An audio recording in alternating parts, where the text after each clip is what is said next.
Y aquí estamos una vez más en nuestra revista semanal. Esto es El Rey va Desnudo en vivo, su streaming de todos los jueves con un servidor, Mauricio José Schwartz.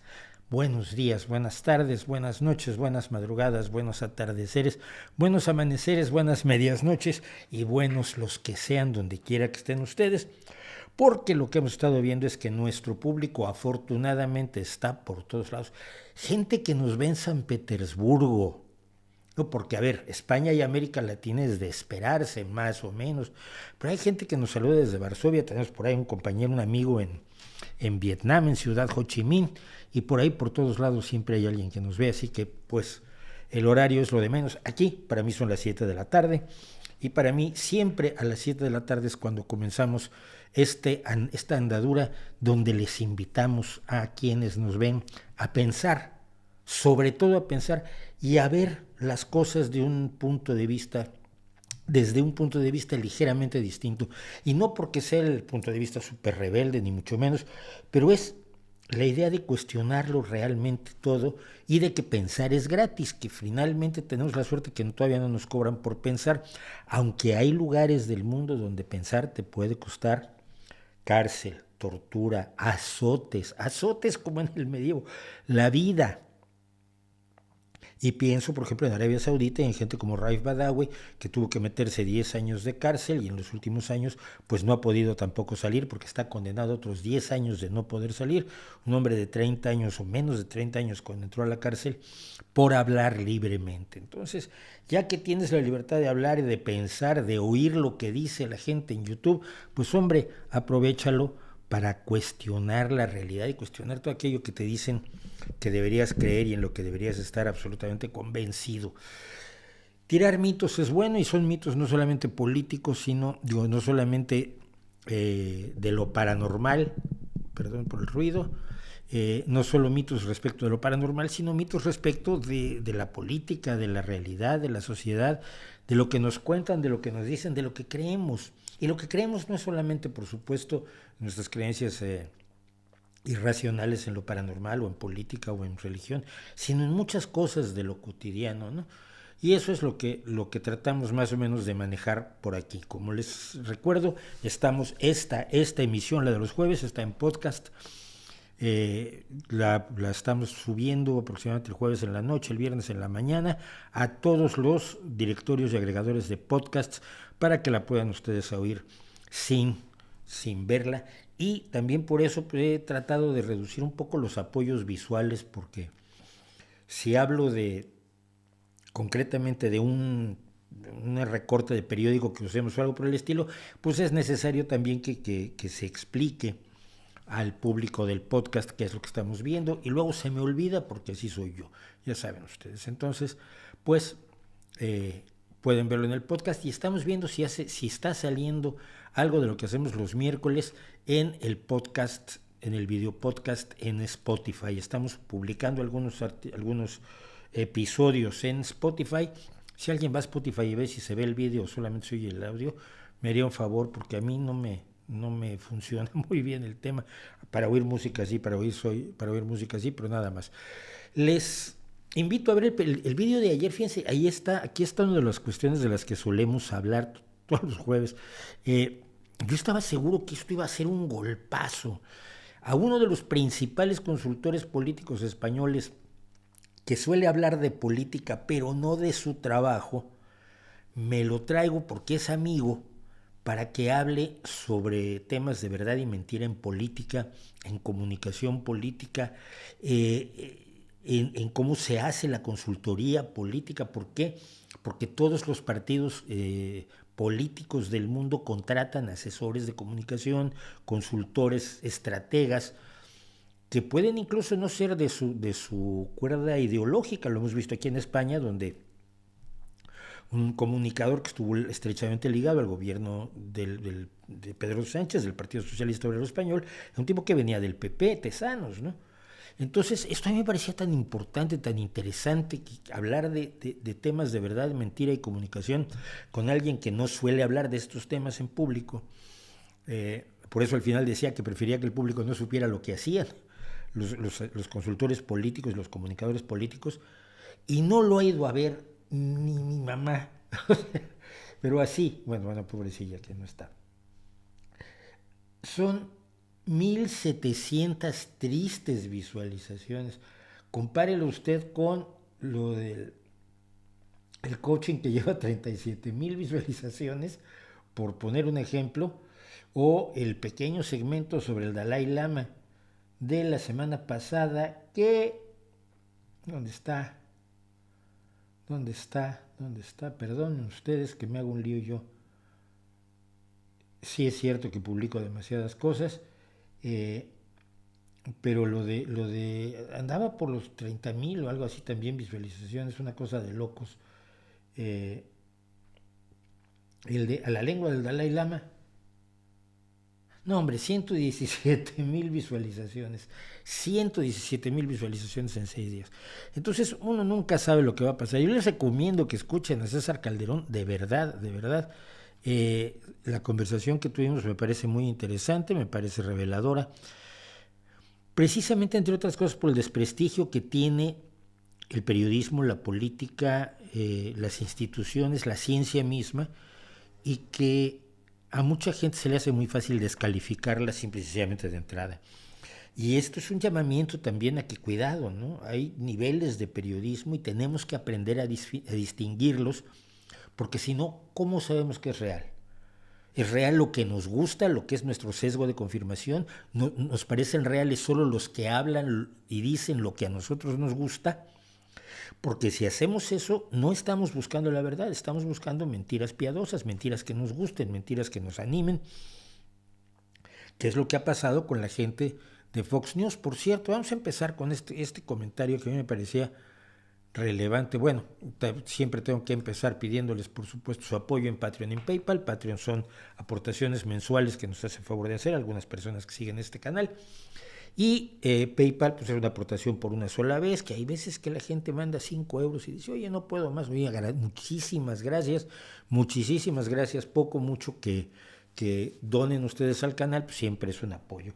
Verán ustedes que, por cierto, aquí tenemos, no sé dónde la puse, la cámara nueva que compramos, está ahora allí con el muestrario mineralógico que me regaló mi hijo, porque no la podemos usar todavía para el streaming, la estamos usando para grabar los capítulos de lo que llamamos ahora los vídeos a fondo, los temas a fondo, para diferenciar lo que hacemos los miércoles de lo que hacemos los jueves, porque son dos cosas radicalmente distintas.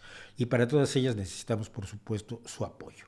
Y decía yo que vamos a empezar con esto, porque la semana pasada hablamos ampliamente de lo que había pasado con Fox News. Fox News estaba por iniciarse un juicio brutal donde la compañía Dominion, fabricante de máquinas para la votación, máquinas electorales, los había demandado por $1,600 millones, precisamente porque habían dicho que esas máquinas estaban hackeadas y le habían pasado votos de Donald Trump a Biden, y además la compañera había sido fundada por Hugo Chávez, creo, o algo así, y que era accionista de ella Nancy Pelosi, que es la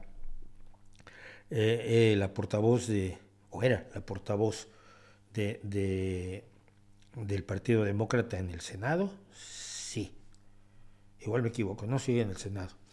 Y bueno, o sea, una serie de mentiras que fueron promovidas por gente tan chiflada como la abogada Powell, que decía que su fuente era un señor que viajaba en el tiempo y entraba en trance y veía cómo Biden alteraba los resultados, cosas así. Y en Fox News sabían que no era cierto, sabían perfectamente que Joe Biden había ganado las elecciones sin mayor problema, y que todo lo que se dijo y que llevó a la insurrección del 6 de enero de 2021 fue de 2021, una patraña absoluta, una patraña de la gran mentira diseñada por los estrategas de Donald Trump, concretamente por Steve Bannon, este líder y pensador de la ultraderecha del criptonazismo actual. Y entonces venía el juicio tenía que haber empezado el lunes pasado, hace 4 días. Y cuando el juez dijo que lo posponía al martes, ya empezamos a darnos cuenta de lo que podía pasar, porque era lógico. Pese a todo lo que se sabe que Fox News decía en sus textos internos, que mentía abiertamente y que sabían que estaban mintiendo y que sabían que Joe Biden había ganado las elecciones y demás, pero seguían manteniendo la mentira al aire cuando estaban en pantalla los grandes líderes de opinión de Fox News, como Tucker Carlson y Sean Hannity, María Bordiromo y algunos otros, Laura Ingraham, que es una mujer siniestra completamente, seguían diciéndole a la gente que ellos estaban convencidos como periodistas que fingen ser, que había realmente un fraude electoral monstruoso en los Estados Unidos. Pero pese a todo esto que se sabe, el juicio hubiera sido muchísimo más dañino para Fox, y Fox finalmente acordó, aceptó y aprobó pagar una cantidad brutal de 787,5 millones de dólares, es prácticamente la mitad de los 1.600 millones que pedía Dominion, para pagarlo y decir que habían hecho mal, pero no dejando muy claro que habían hecho mal. Y por supuesto, lo más trágico, sin el compromiso de decir en público y en pantalla a sus propios espectadores que habían mentido descaradamente. Es decir, no tuvieron que reconocer culpa alguna, pero sí iban a escupir 787,5 millones, que es aproximadamente el 16% de lo que gana cada año Fox News. Cuidado, o sea, es dinero, pero no es todo el dinero del mundo. Es muy trágico que no haya habido juicio, porque era importante ver los niveles de la mentira y compararlo con otras fuentes noticiosas que tenemos, que pueden tener sesgos, pero que no son del nivel brutal de mentira descarada que ejerció Fox News desde el día mismo de las elecciones en los Estados Unidos. Pero esto no se ha acabado, y aquí es donde hay que quizás poner el acento. Hay otra denuncia, otra demanda de otra compañía de máquinas electorales, de máquinas captadoras de votos y contadoras de votos, de máquinas de automatización de la elección, que se llama Smartmatic.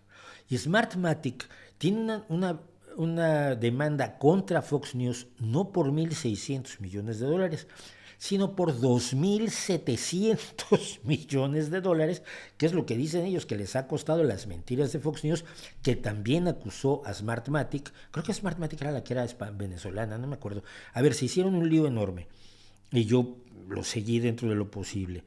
Pero acusaron también a Smartmatic de haber falsificado las votaciones, sobre todo en los estados donde la competencia era muy cerrada entre Biden y Trump, y haber falsificado las votaciones para ejercer un fraude electoral, pero a nivel México. O sea, y lo digo así porque yo viví los peores fraudes electorales en México, empezando por el de 1986.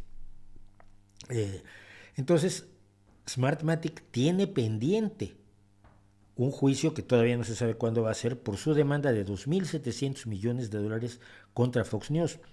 Fox News tratará, por supuesto, de llegar a un acuerdo también, pero vamos a ver primero que nada qué se descubre respecto de la demanda de Smartmatic, y segundo, ver si se consigue que Fox News reconozca la mentira. Miren, tenemos en todos lados periodismo que intenta ser serio, periodismo que intenta ser efectivo, que intenta ser objetivo, que intenta decir yo pertenezco a un partido y milito en ese partido, pero no voy a mentir por mi partido, porque sería ridículo y sería absurdo que para defender lo que creo que es importante en términos de ideas tuviera yo que acudir a la mentira. Como periodista trato de ser totalmente honesto. Y así son muchos periodistas, y tenemos que aprender a identificarlos y separarlos de quienes mienten abiertamente, como en España lo hace Eduardo Inda, que tiene un periódico que es increíble que sea director de un periódico un sujeto que carece totalmente de moral, que es el nivel Fox News o nivel las otras dos grandes cadenas que sirven al republicanismo estadounidense más de ultraderecha, que son Newsmax y OAS, si mal no recuerdo.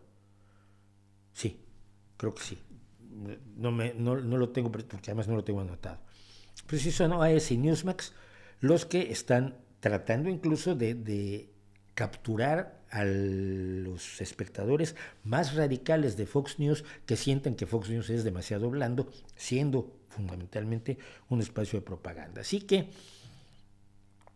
Aparte, hay una exproductora de Fox News que ha demandado también a Fox News por acusando a los abogados de la red de presionarla para ofrecer un testimonio falso en la demanda de Dominion contra Fox, promoviendo las afirmaciones falsas de Donald Trump sobre fraude electoral. Entonces tenemos una tercera demanda contra Fox News y yo espero que esto sirva para que en todo el mundo, no solo en Estados Unidos, en todo el mundo tengamos más cuidado y sepamos diferenciar quién da cierta opinión sesgada, que yo doy opiniones sesgadas porque tengo mis opiniones, quién dice la verdad cuando habla de datos y quién falsea los datos y es poco confiable.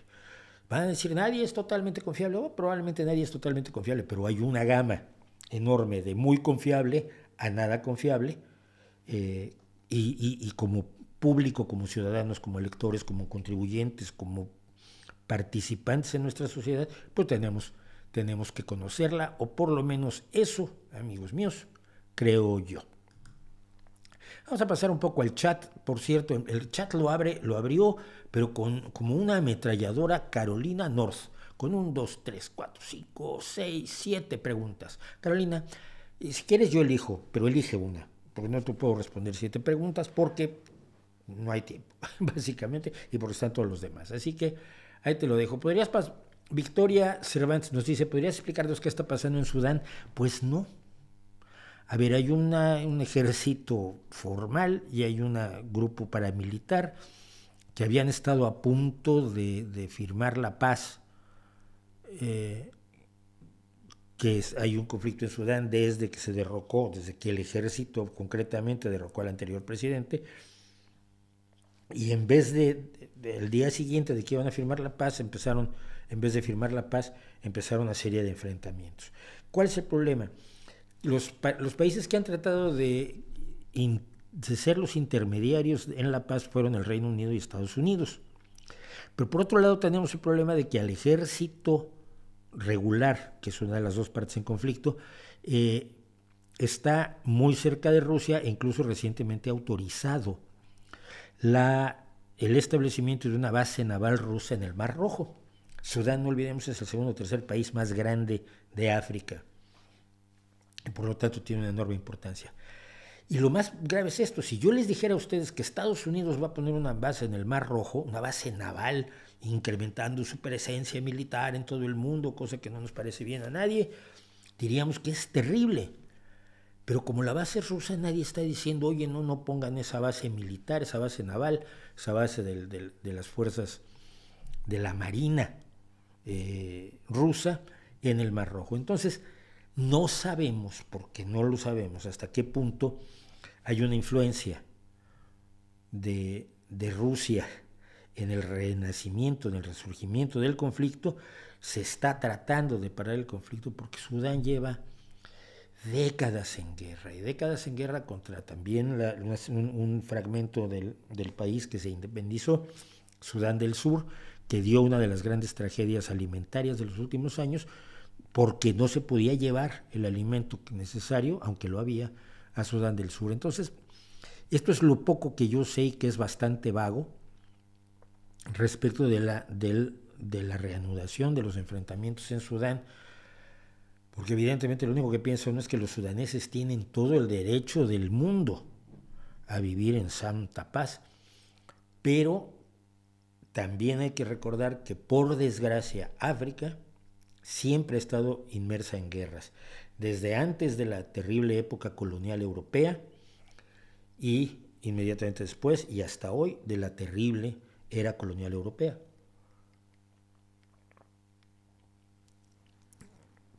Y aquí entran cuestiones como que pues grupos africanos, sociedades, tribus, naciones africanas esclavizaban a sus vecinos para que trabajaran para ellos, y luego se los vendían a los europeos que llegaban a la costa a comprar esclavos. Eso nunca hay que olvidarlo. Había unas guerras intestinas tan brutales y una costumbre tal de la esclavitud, tanto por parte de las sociedades africanas como de las sociedades árabes, que fueron los más grandes esclavistas de la historia, que esclavizaban a los vecinos y que luego se llevaban a los vecinos a los barcos europeos a venderlos. Porque los europeos, diga lo que diga Raíces, lo siento, no entraban, hasta que no hubo píldoras antimalaria y una serie de cuestiones, los europeos no entraban a buscar esclavos, los europeos vivían pocos meses, soportaban vivir dentro de África con las enfermedades, la malaria, un ambiente para el cual no estaban para nada preparados. No, eran otros africanos los que también vendían, a los que no veían como sus compatriotas, ni mucho menos, ni se identificaban con ellos por el tono de piel. Eran sus enemigos históricos y eran sus esclavos históricos y además los vendían, se pusieron a venderlos a los europeos, como antes se los vendían entre ellos. Es una tragedia África multiplicada por ese, primero que nada por la trata de esclavos, y luego por el colonialismo que se hizo posible precisamente cuando hubo suficientes elementos de supervivencia como para permitir que los europeos vivieran dentro de África, ¿no? Entonces es una tragedia permanente. Y de allí viene una de mis preocupaciones, por supuesto, en África, que es Ruanda, de la que algún día hablaremos más a fondo. Gracias por a los que me dan las gracias. A Antonio Escotado, yo, como he dicho, yo no hablo de gente que vive consumiendo drogas, sino hablo de filósofos, y el señor hacía las dos cosas. Entonces, pues no tengo nada que decir de él. Supongo que es como cualquier otra persona que cree que es filósofo y que consume drogas y habla de acuerdo a cree que es su filosofía y sus drogas. A mí no me causa ninguna impresión. También Claudio Macay me hace montones de preguntas, tiene que elegir una. Después, ¿cómo aprendí a hablar inglés? Pues mira, yo aprendí a hablar inglés porque me metieron en una escuela bilingüe. Como ya he contado, yo soy de familia más bien pobre, clase media baja. Mi madre tenía un salón de belleza primero, luego fue dependiente de comercio toda su vida, vendía muebles, vendía ropa, y mi padre adoptivo era agente viajante, algo que ya no existe en la actualidad, pero él iba, por ejemplo, ahorita estamos en abril. Entonces, por esta época, en abril, mayo, él salía con el muestrario de ropa de otoño e invierno y lo iba mostrando por tiendas de ropa pequeñas y medianas por toda la República Mexicana, por la ruta que él hacía, que era la del Bajío, y les iba enseñando y levantando pedidos para otoño e invierno. Regresaba a México con los pedidos, las fábricas producían lo que ya habían pedido las tiendas y lo entregaban para la temporada otoño-invierno. Imagínate, esto suena absolutamente arcaico en la actualidad, pero mi familia hizo un gran esfuerzo, mi madre sobre todo hizo un gran esfuerzo por tenerme en una escuela de ricos. Estuve yo primero en el Colegio Columbia, en el Columbia College en México, frente al Colegio Americano,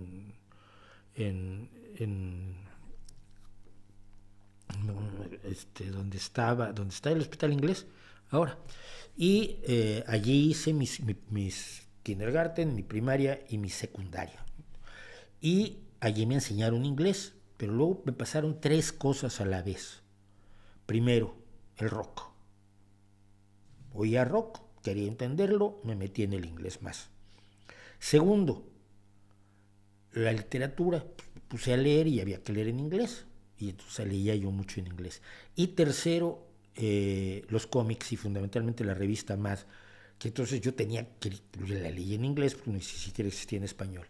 Y todos estos elementos ayudaron a que me hiciera yo de un inglés no académico, de un inglés más bien callejero, del inglés del rock, que no es precisamente académico, del inglés de Mad Magazine, que era el inglés, el slang de los Estados Unidos de los años 60-70.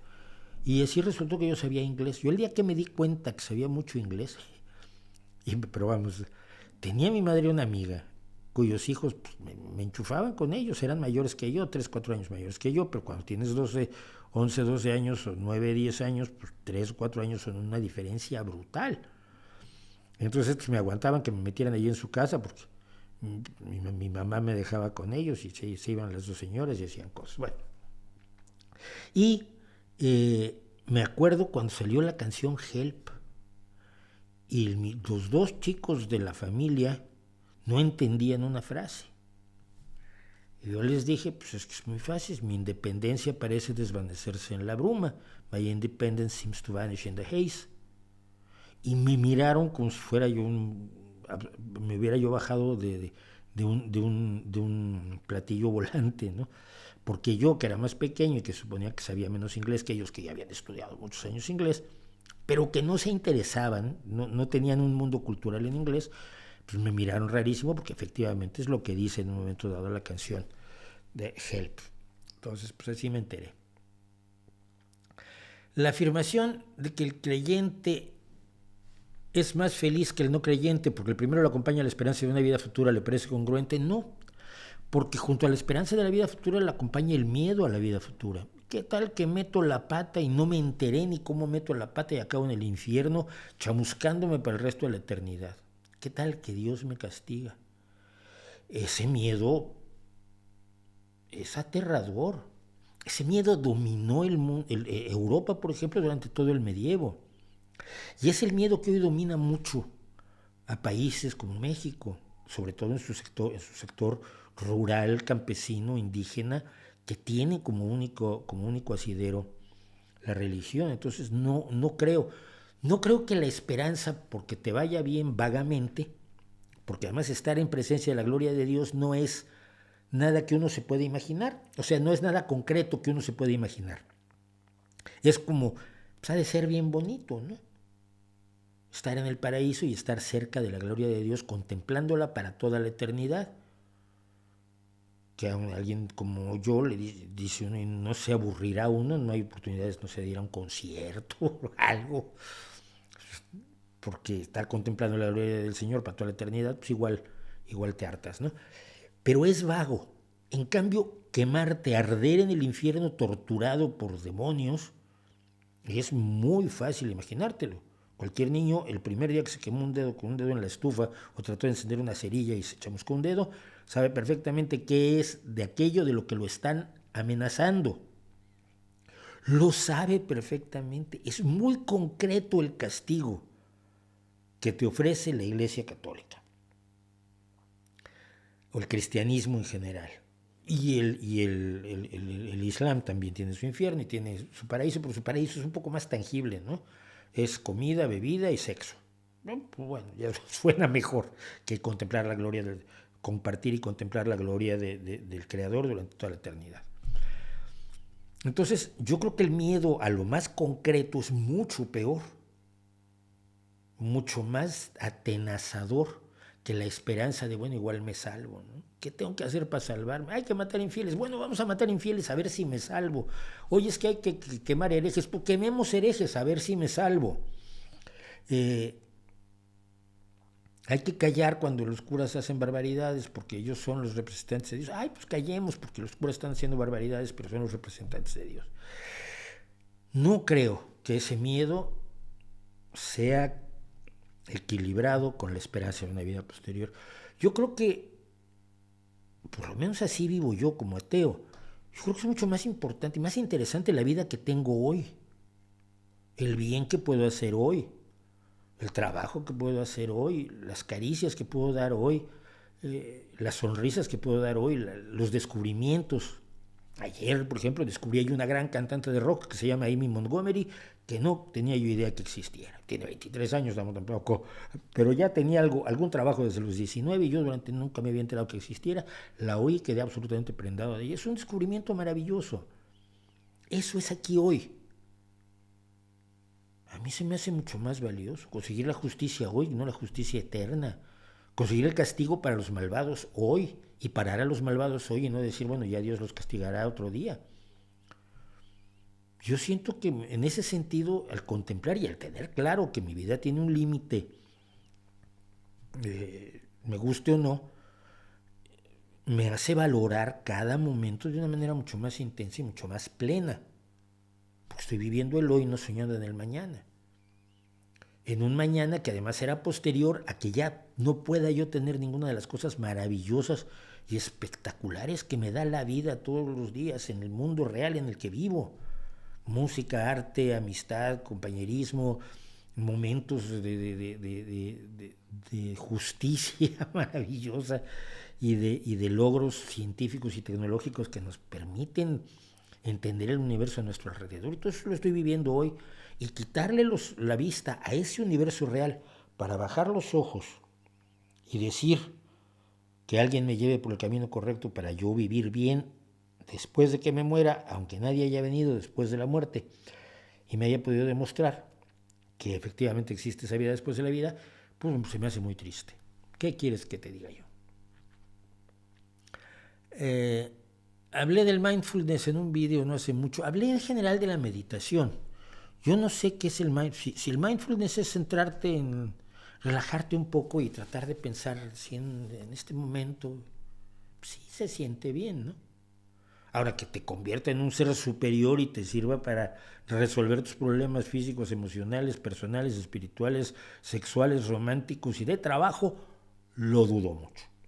Pero además, no sé si todos los que hacen mindfulness hacen lo mismo, porque no hay una forma de saber cuándo alguien está meditando y cuándo no está meditando.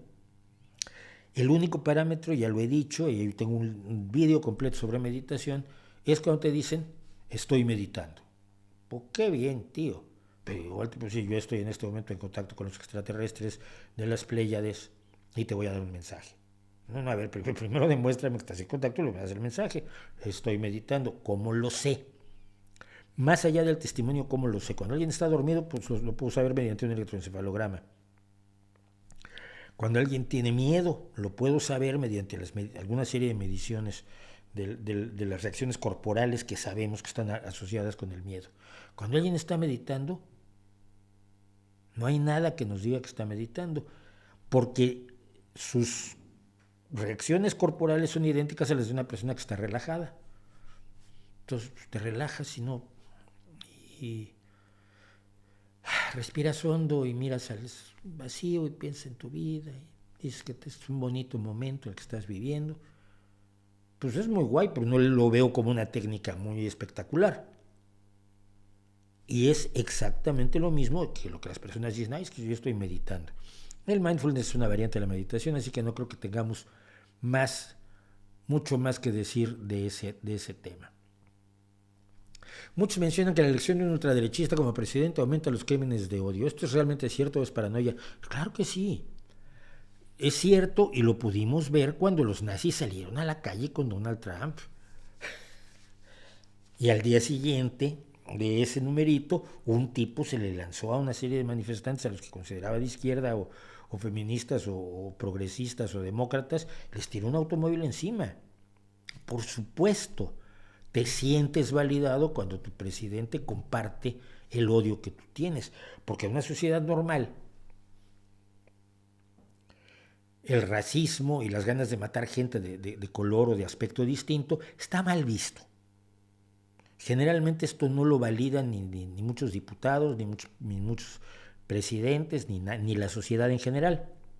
Pero cuando tu presidente es un racista histórico como Donald Trump, que hizo lo posible porque condenaran a muerte a 5 chicos de color acusados de una violación que al final no cometieron, y fueron declarados inocentes años después de comerse un porrón de años de cárcel. Si es un racista declarado tu presidente, pues te sientes validado, te sientes, evidentemente, vas a tener mayor libertad de acción y los más chiflados tendrán mayor libertad de acción, por supuesto. Raquel Zamarrón me pregunta si puedo explicar sobre el libre albedrío. No tengo nada que explicar, a ver. El determinismo no me termina de convencer. Muchas de las personas que sigo están casados con esa idea. Ya hice un vídeo sobre el libre albedrío, pero vamos a tratar de resumirlo. Mira, el resumen más sencillo es que no tenemos idea, ni forma de saberlo. O sea, hay cosas que tenemos forma de averiguar, pero no tenemos ninguna forma de averiguar si funciona o no un elemento de aleatoriedad en nuestra existencia, y si ese elemento de aleatoriedad además depende de lo que llamamos nuestra voluntad, que igual es solamente una ilusión. Te recomiendo un libro, por cierto, de una psicóloga experimental que conozco, que es Elena Matute, que se llama precisamente Nuestra mente nos engaña, ¿no? Y yo he hablado con ella, alguna vez le planteé algo que le llamó mucho la atención, le digo, es que a veces tú te das cuenta que te vas a cortar porque estás manipulando mal un cuchillo, y te das cuenta que te vas a cortar, pero no lo puedes evitar y acabas cortándote. Es que no te pudiste controlar o es que tu cerebro dice que lo sabía, te está engañando diciendo que lo sabía antes, pero en realidad lo supo después porque no tenía nada que ver tu voluntad en ello. La respuesta de ellos, pues ni idea, ¿no? Entonces, no tenemos forma de saber si podemos o no influir en el transcurso de nuestras vidas. Por lo tanto, el debate se vuelve bastante hueco. ¿Hay gente que tiene argumentos en favor de la libre albedrío? Pues sí, hay gente que tiene argumentos en favor de lo que sea. Pues argumentar en favor de algo es lo más sencillo del mundo. Ayer, fíjate, hice un experimento y no lo tengo aquí. Ayer hice un experimento para ver qué tan fácil es argumentar. Le pedí a ChatGPT que me explicara por qué la inteligencia artificial iba a revolucionar todas las acciones humanas. Me soltó un párrafo así, explicando por qué toda la vida humana iba a ser revolucionada por la inteligencia artificial. Y luego le pedí que me argumentara por qué no iba a ser afectada la humanidad, ni iba a haber una revolución por la inteligencia artificial. Me soltó otro párrafo igual, con unos argumentos buenísimos, entre comillas, de por qué no es cierto que venga una revolución con la inteligencia artificial. Así es, así son los argumentos a veces. Entonces, tenemos que tener mucho cuidado con los argumentos. Lo que sí sabemos es lo siguiente. Las personas que dicen ser deterministas no actúan como si lo fueran. Es decir, todos los seres humanos, independientemente de la presunta posición filosófica a la que nos adscribamos o de la pose que nos guste, todos actuamos como si tuviéramos libre albedrío. Todos actuamos como si fuéramos al cine a ver la película que nos interesa a nosotros. Y nosotros decidimos ir al cine y nosotros decidimos pagar la entrada del cine y comprar palomitas y decidir si las pedimos con mantequilla o no. Y nosotros decidimos si invitamos a alguien o no invitamos a nadie al cine. Actuamos como si tuviéramos libre albedrío siempre. ¿Cómo podrías actuar pensando que no lo tienes? ¿Te quedas inmóvil? Bueno, pues si te quedas inmóvil estabas determinado para quedarte inmóvil. Entonces te mueves, pues estabas determinado para moverte. Entonces, ¿qué debes hacer? ¿Qué haces? ¿Cómo se actúa si uno es absolutamente determinista? Y no veo formas de actuar. La única forma que veo de actuar es asumiendo que tenemos libre albedrío. Es decir, que yo decidí que quiero hacer ese streaming y que yo todos los jueves a las 5 de la tarde, 2 horas antes, me salgo de mi casa, me vengo al estudio, preparo los letreritos que pongo aquí abajo, preparo algunas cosas visuales, a veces preparo la tele rusa, cuando hay esta semana no hay tele rusa. Quiero hacerlo y lo hago porque quiero. No podría trabajar de otro modo. Nadie puede funcionar de otro modo. Entonces, el determinismo, que puede ser argumentado desde el punto de vista de ciertas interpretaciones de la física, si sabes dónde están todas las partículas en el universo, sabes cómo se van a mover después.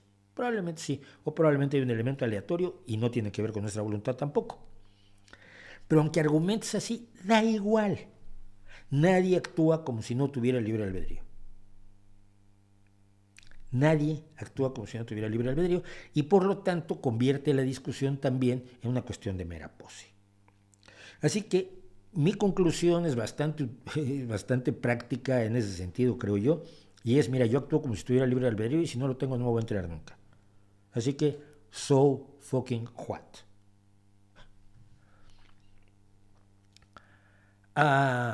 Hay una última cosita aquí antes de irnos, porque hay un montón de cosas que hacer hoy, traigo kilos, pero rápido.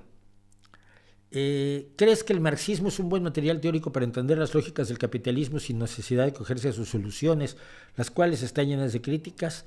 No, porque los dos elementos fundamentales desde el punto de vista filosófico del marxismo son el materialismo histórico y el materialismo dialéctico, que son dos cosas distintas. El materialismo histórico plantea que la economía es el motor fundamental de las sociedades humanas y que la lucha de clases es el elemento clave en el desarrollo de las sociedades. Y deja fuera un montón de cosas que sabemos que influyen en las sociedades, como la religión, como las creencias, como las lealtades familiares, etcétera, etcétera. El materialismo dialéctico, por otro lado, establece que existe un proceso mediante el cual las cosas generan a su propio opuesto y al unirse las cosas con su opuesto generan una nueva cosa totalmente diferente y esa cosa diferente a su vez generará su opuesto y al unirse esa cosa con su opuesto generará una cosa nueva. Es la dialéctica hegeliana, pero materialista. Y nunca se ha demostrado que el mundo funcione así.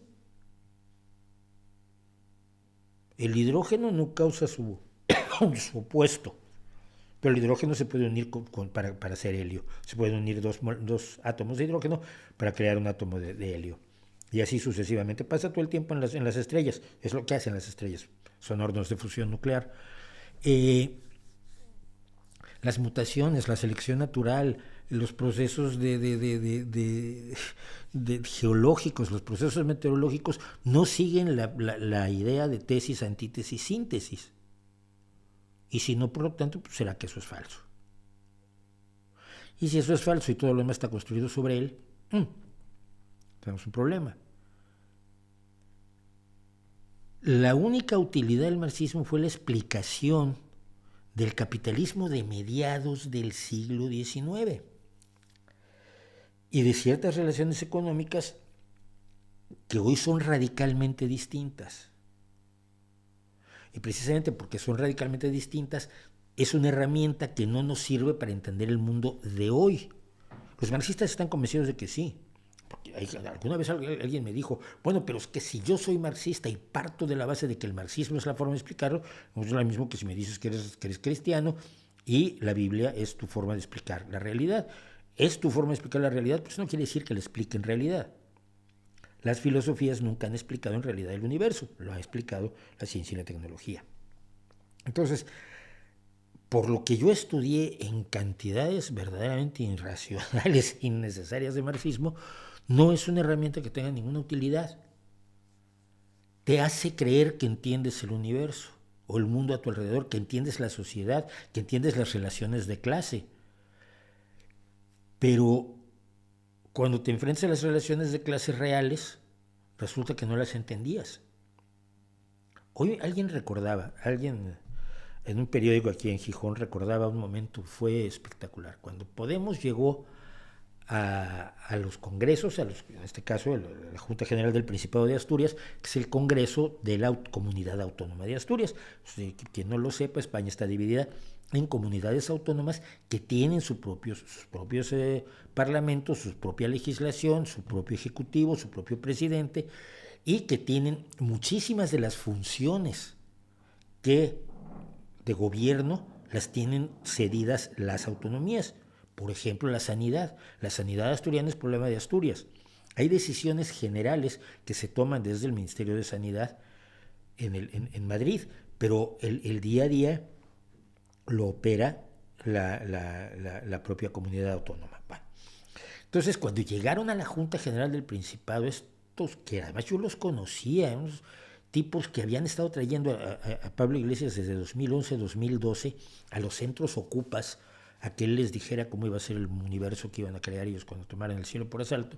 Hay vídeos de eso, los pueden buscar en YouTube, busquen La Madreña, CSO, Centro Social Ocupa La Madreña, y busquen las homilías que soltaba Pablo Iglesias en aquel entonces. Y el lidercillo del Centro Social Ocupa, que habían tomado por asalto además un edificio del Principado, de la Consejería de Sanidad del Principado, que el Principado iba a vender para tener recursos para otras cosas y que no querían que se vendiera, entonces se lo apropiaron, lo ocuparon con K. Finalmente los echaron, fue tremendo, afortunadamente no pasó a mayores, y el día que estos entran como diputados de Podemos a la Asamblea, a la Junta General del Principado, al cuerpo legislativo de esta comunidad autónoma, empezaron a besar al personal de limpieza, y el personal de limpieza dice, ¿qué traen? Somos de los vuestros, gritaban, venimos a salvaros.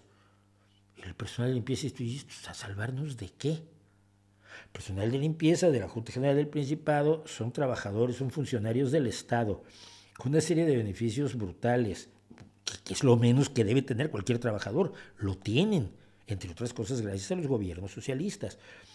Tienen tiempo de vacaciones, tienen sanidad gratuita, tienen buenos salarios, tienen bonos por actuación, que no me acuerdo si trienales o quinquenales. No tienen que volver a buscar trabajo en su vida. El trabajo en el Estado, en casi todos los países, pues es la gloria. Te saca de pobre, te saca de problemas, y tú eres funcionario o empleado de gobierno para siempre. Entonces estos decían, ¿estos qué creen? Somos los proletarios del siglo X, de mediados del siglo XIX, golpeados por los capataces en una fábrica en la que nos hacen trabajar 16 horas y estamos luchando por trabajar 14, y que nos tratan a patadas y nos golpean, porque se golpeaban a los trabajadores en las fábricas de la Revolución Industrial.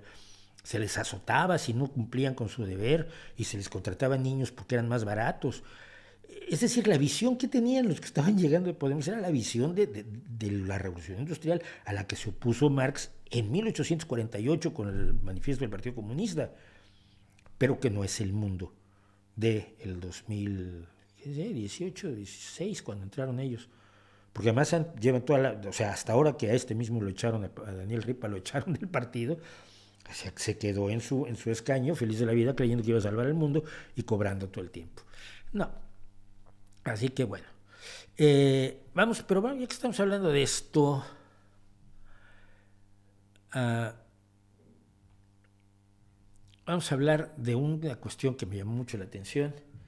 Son los cuentos del tío Elon. A ver, el tío Elon Musk, y lo saben ustedes porque tenemos un video, yo tuve un video, me divertí muchísimo con Brucknerite, con mi amigo Brucknerite, haciendo este video sobre Elon Musk. Él es experto en transportes, es experto en transporte aéreo, en transporte ferroviario, y sabe que Elon Musk ha estado vendiendo cuentos, historias mandangas y falsedades de lo más brutales toda su vida. A ver, que ha tenido un par de buenas ideas. Sí, pero luego las aparentes ideas que tenía él ya las compró. Caso PayPal, caso Tesla. Tesla no la fundó él, se la compró a los que la fundaron.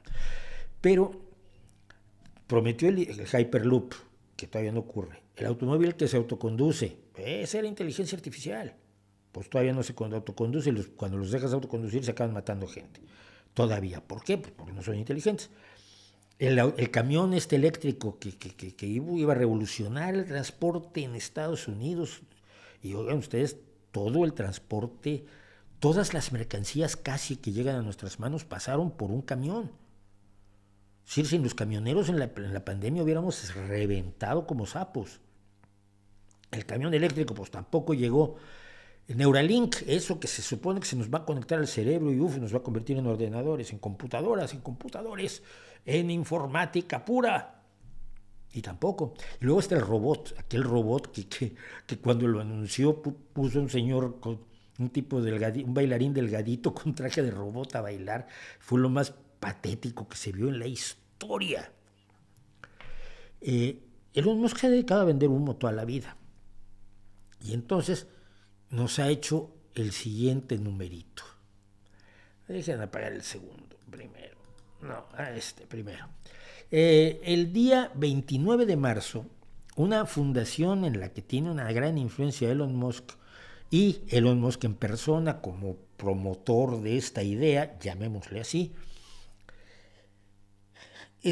publicaron una carta a la que se apuntó todo el mundo, sobre todo todo el mundo que quiere salir en la foto, como Yuval Harari y esta gente, pidiendo que las grandes empresas, sobre todo Microsoft, que es la dueña de ChatGPT, y algunas otras, detuvieran el avance de la inteligencia artificial para controlarla antes de que nos coma la tostada.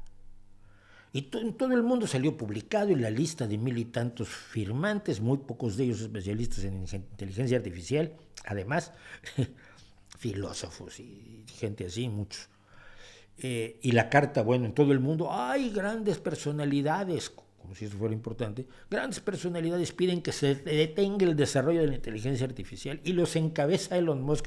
Dices, los encabeza Elon Musk, ya vamos con un problema por allí. 29 decíamos de marzo. Y el 14 de abril o por allí, Elon Musk anuncia que va a lanzar una empresa para rivalizar con el chat GPT y va a ser la inteligencia artificial que nos descubra la máxima verdad. A ver, chaval, si tú hace 15 días estabas llorando porque la inteligencia artificial nos iba a acabar con todos nosotros y ahora te apuntas a acabar con todos nosotros.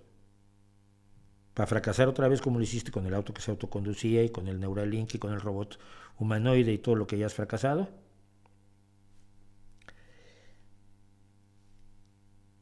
Yo no entiendo cómo la gente puede tomarlo en serio, además de que es un sujeto profundamente de derecha, que se le acaba de hacer una entrevista siniestra, por cierto, de Tucker Carlson, el peor propagandista de la ultraderecha estadounidense de Fox News, le acaba de hacer una entrevista siniestra a Elon Musk, tratando de quedar bien con Elon Musk, como diera el lugar, porque Elon Musk tiene dinero y esto le da...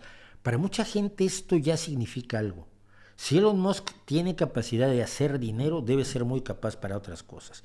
Y eso es tan profundamente idiota como pensar que tienes que comprar la maquinilla de afeitar que anuncia Lionel Messi, porque Lionel Messi es un gran jugador de fútbol, siendo el máximo jugador de toda la historia, entre los 5 primeros, pero vamos, fácil. Y entonces pues habrá mucho de maquinillas de afeitar, ¿no? Si ni se afeita. Entonces, de veras, el caso de los cuentos del tío Elon Musk, ya me pareció el colmo esto, porque después, en 15 días pasó de detengamos la inteligencia artificial a no, yo voy a poner una inteligencia artificial que descubra la verdad máxima. Y como yo decía, la verdad máxima es que Elon Musk es idiota. La verdad máxima es que la inteligencia artificial es un cuento enorme que dentro de 4 o 5 años hablamos, si quieren, a ver si cambió el mundo. Pero miren, yo he vivido muchas afirmaciones de cosas que van a cambiar el mundo radicalmente y no lo cambian. Y he tenido la oportunidad de ver que lo que realmente cambia el mundo no te lo imaginabas cuando empezó. Como profetas, los seres humanos somos malísimos, y sobre todo los que se creen profetas. Así que así se los dejo con las locuras del tío Elon, que demuestra que tener dinero ni te hace buena persona, ni te hace inteligente, ni te da seguridad en ti mismo, porque el tío vive en una inseguridad en sí mismo horrorosa, ni nada por el estilo. Simple y sencillamente él está buscando la validación a como dé lugar, y en el proceso además está cargando Twitter. ¿Qué les parece? Bueno, son las 8 de la noche, ya llevamos una hora aquí, yo llevo una hora hablando, eso es terrible. ¿Qué opinas de la banda de rock Radiohead? Hay cosas que me gustan de Radiohead, pero no soy gran fan.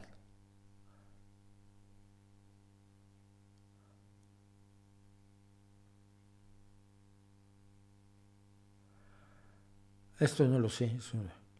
¿Qué es el nuevo ateísmo de Sam Harris? No lo sé. Porque mira, el nuevo ateísmo, primero que nada, no es de Sam Harris. Te voy a contar la historia. Había un periodista de Wired, que ahora te digo el nombre, Wired New Atheism. Te digo cómo se llama este chico. Este personajillo, porque es un personajillo, que se llamaba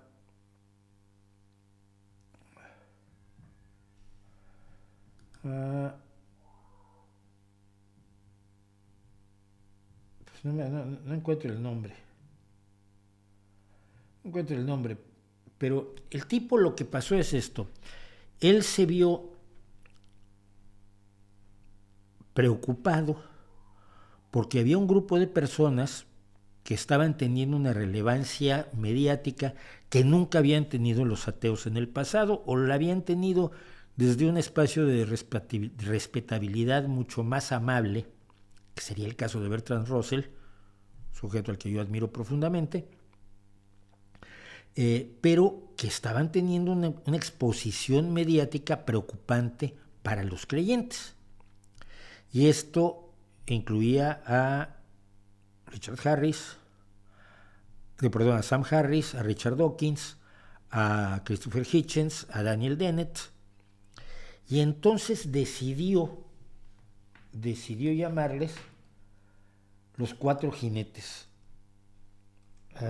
A ver, si aquí tengo el nombre. No. Y se inventó que estos juntos habían desarrollado algo que se llamaba el nuevo ateísmo.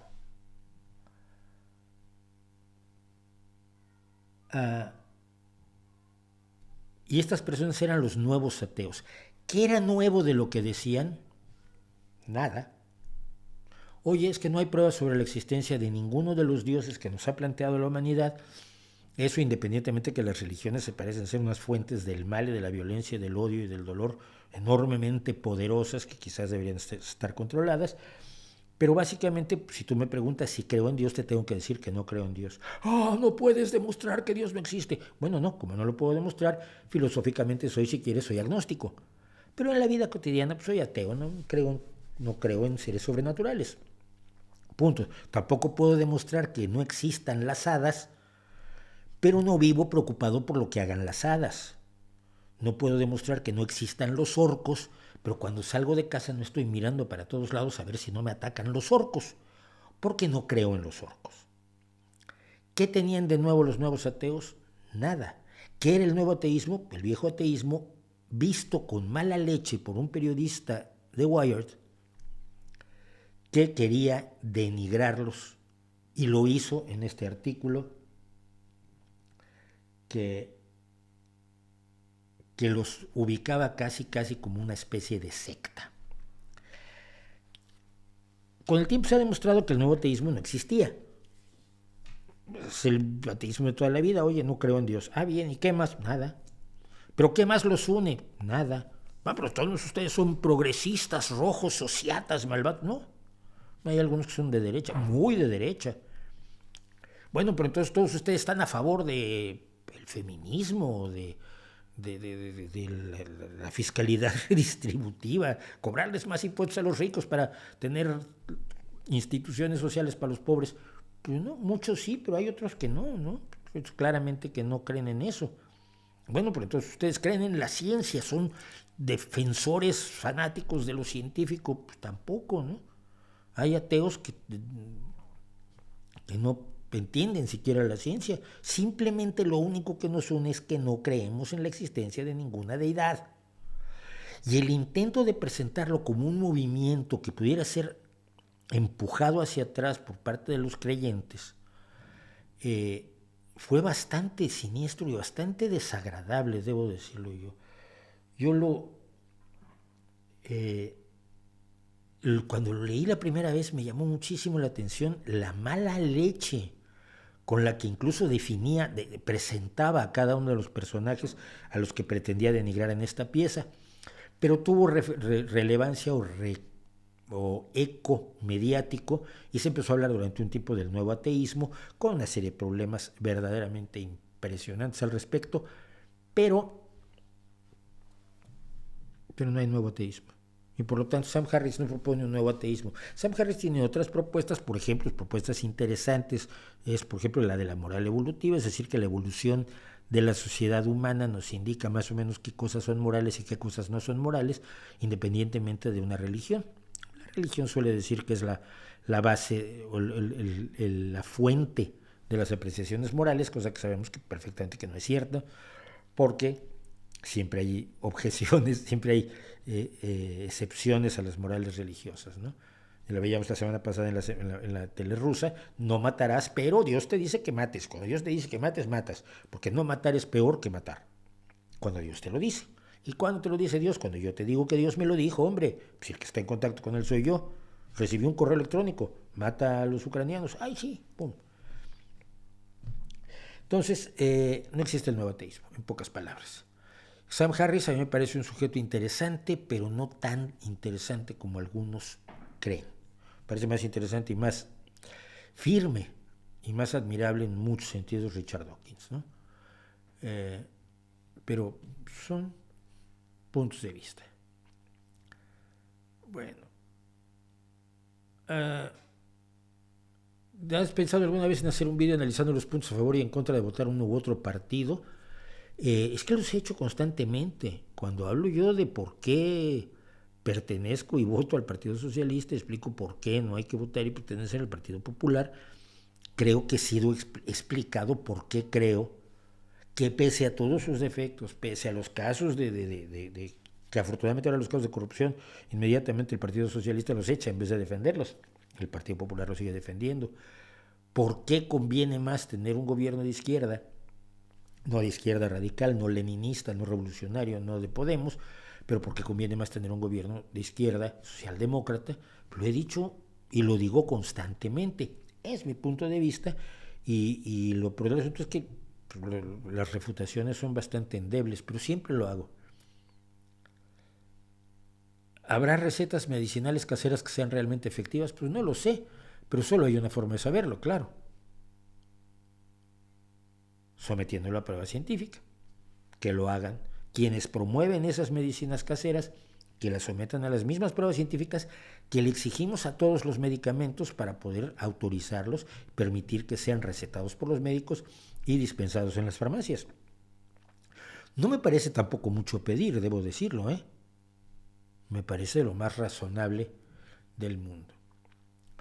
Y termina este trozo de el chat con: ¿leyó alguna vez el cómic Fantomas, la amenaza elegante? Era bueno, ¿no? Era muy bueno. Y no solo lo leí, sino que tuve el enorme gusto de ser amigo durante mucho tiempo de uno de sus guionistas, un autor costarricense de ciencia ficción llamado Alfredo Cardona Peña.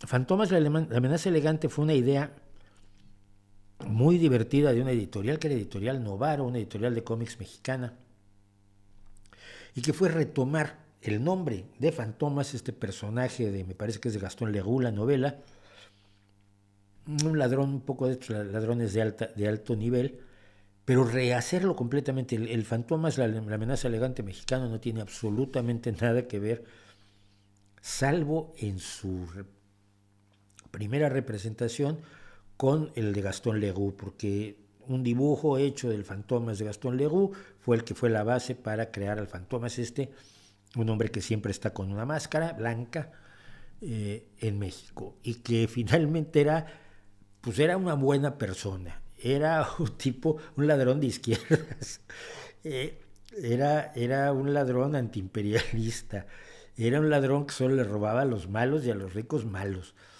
era un ladrón que colaboraba con acabar con las guerras, era un ladrón que tenía un séquito de hermosas cómplices, no tenía un solo cómplice masculino, como no fuera el doctor Semo, que estaba hecho sobre la imagen del doctor Semo, el científico mexicano, porque todos eran amigos, todos se conocían y se metían en los cómics. A ver, si a mí alguna vez un dibujante peruano, muy amigo mío, me ha metido en cómics, en uno era yo un perico encima del hombro de un pirata, otra vez era yo tres triates que eran científicos locos, tres yo, imagínense qué horror.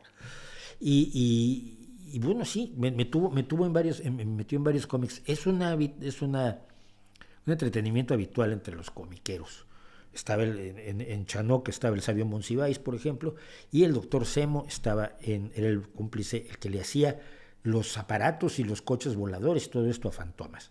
Y estaba su séquito de cómplices, que eran 12 mujeres con el nombre de los 12 signos del zodiaco, y que eran, pues, no sabe uno muy bien qué, hacían todo lo que él tenía, él les ordenaba que hicieran y ayudaban en los robos y en las barbaridades que él organizaba, y no sabíamos si había algo más. Era muy interesante, era muy divertido, y me gustó mucho. Eso es de los cómics que a mí me gustó. Hay cómics mexicanos que me hayan gustado, que realmente me hayan gustado muchísimo, que hayan durado. Estaban Los Supersabios, de Germán Butze, Chanoc, y Fantomas, la amenaza elegante. Luego hubo una serie de intentos de cómic muy buenos que todos fracasaron espectacularmente a raíz del éxito de Rius, que yo sí seguí Los Supermachos y Los Agachados un buen tiempo, sobre todo Los Agachados, pero que intentaron hacer Emilio Abdalá, que hacía waffles mofles. Emilio murió muy joven, gran dibujante yucateco. Vadillo hizo La familia Placachica. No me acuerdo quién hizo el Watusi. Hubo varios intentos así de cómics muy interesantes que no pasaron a mayores, que tuvieron 5, 6, 8, 20 números como máximo y luego desaparecieron del mercado. Pero esos tres yo creo que son lo mejor del cómic mexicano. Ya sé que la familia Burrón dirán que era maravillosa, pero a mí no me gustaba tanto. No me gustaba tanto como los Super Sabios, Chanok y Fantomas. Una venezolana en Detroit, Michigan, muchísimas gracias. Bueno, vamos a esto porque nos generó un problema bastante serio, no bastante serio, sino me inquietó muchísimo a partir de el video, ¿no? El segmento que hicimos en el streaming de la semana pasada acerca del escándalo del Dalai Lama. No sé si saben, pero también Ateos de Bogotá me invitaron a hablar sobre el tema, hicimos un streaming de hora y pico, que está también en este canal. Me hicieron favor de permitirme reproducirlo los señores, los responsables de Ateos de Bogotá y humanistas seculares de Bogotá o de Colombia, no me acuerdo cómo se llaman.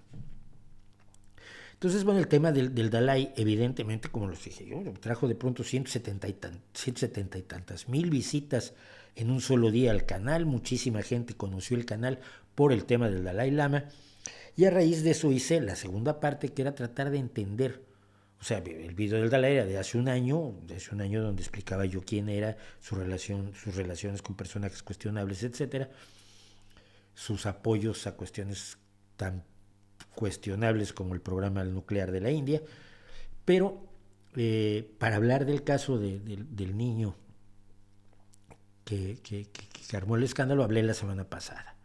Y muchas personas me dijeron: qué presunción de inocencia, ni qué demonios. Lo que vimos es para matarlo, para echarlo, para quemarlo, para encerrarlo de por vida en la cárcel. No es necesario darle presunción de inocencia. Y al hablar yo de que primero presumí la inocencia y traté de encontrar historias o tradiciones culturales que pudieran explicarlo de una manera menos violenta, se me acusó indirectamente de estar defendiendo al Dalai Lama. Si voy a defender al Dalai Lama, lo siguiente van a decir es que estoy defendiendo al Papa o a Jamenei o al Rabino Mayor de Jerusalén, qué sé yo. No, pero sí hablé de la presunción de inocencia como primer acto, y mucha gente me dijo que no era necesaria. Creo que no se entiende lo que es la presunción de inocencia. Cuando la Inquisición te detenía, y en general cuando te detenían en el pasado, se presumía que eras culpable. Bastaba una acusación para que se supusiera que eras culpable, y tenías que demostrar tu inocencia. Quienes están acostumbrados a los sistemas judiciales actuales no se dan cuenta de lo que hubiera sido ser acusado de un delito en el siglo XVII, XVIII, incluso en el XIX.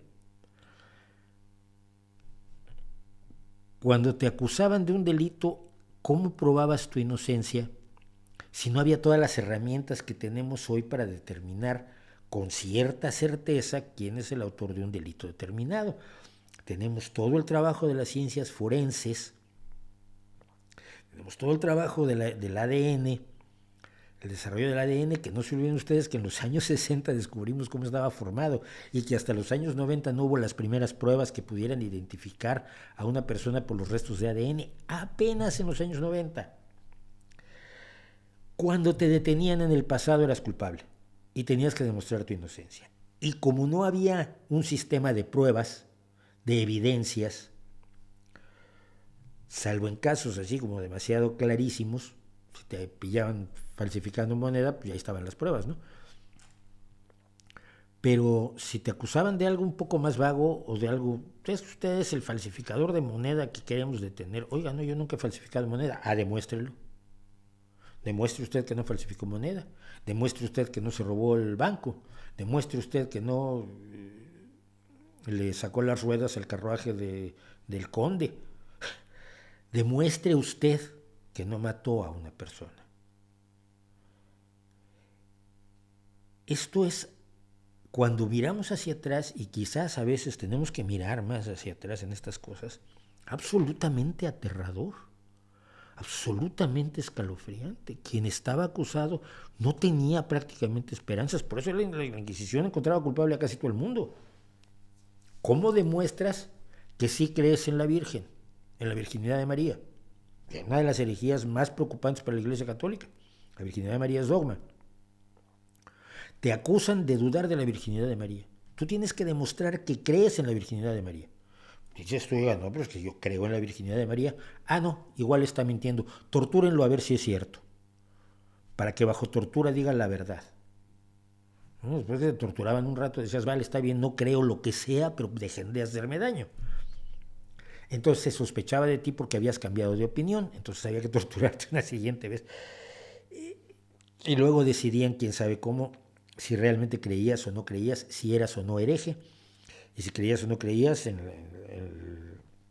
las 5 heridas de Cristo, o en la virginidad de María, o en la Santísima Trinidad, o en cualquiera de todas esas cosas que conformaban en la enorme panoplia de herejías de las que te podían acusar. Generalmente acababas condenado, te quitaban todos tus bienes, tu familia acababa en la calle, y si tenías suerte, solo pasabas unos años de cárcel, y si no tenías suerte, pues te quemaban en la plaza pública. O si tenías muchísima suerte, primero te mataban y luego te quemaban.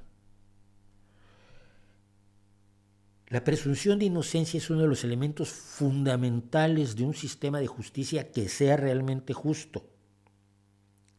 Nadie puede ser considerado culpable hasta que se demuestre lo contrario. No solamente en los tribunales de justicia, sino que el hecho mismo de que el pensamiento ilustrado generara la idea de la presunción de inocencia afecta todo lo demás, afecta a todas nuestras relaciones, afecta por supuesto al periodismo.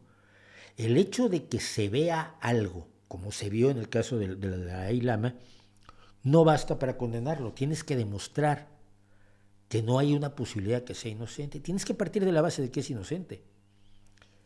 Y tienes que encontrar datos que te digan, no, bueno, aquí hay una culpabilidad, que hay una culpabilidad en lo que hizo, porque lo que hizo está mal hecho, pero que no nos dice todavía cómo piensa o si realmente tiene torcidos los caminos del cerebro, porque no todo lo podemos demostrar. Lo suponemos, pero no lo podemos demostrar. Sin la presunción de inocencia, la vida en sociedad sería 1000 veces más aterradora de lo que algunos dicen que es. Algunos creen que vivimos en la peor sociedad posible todavía.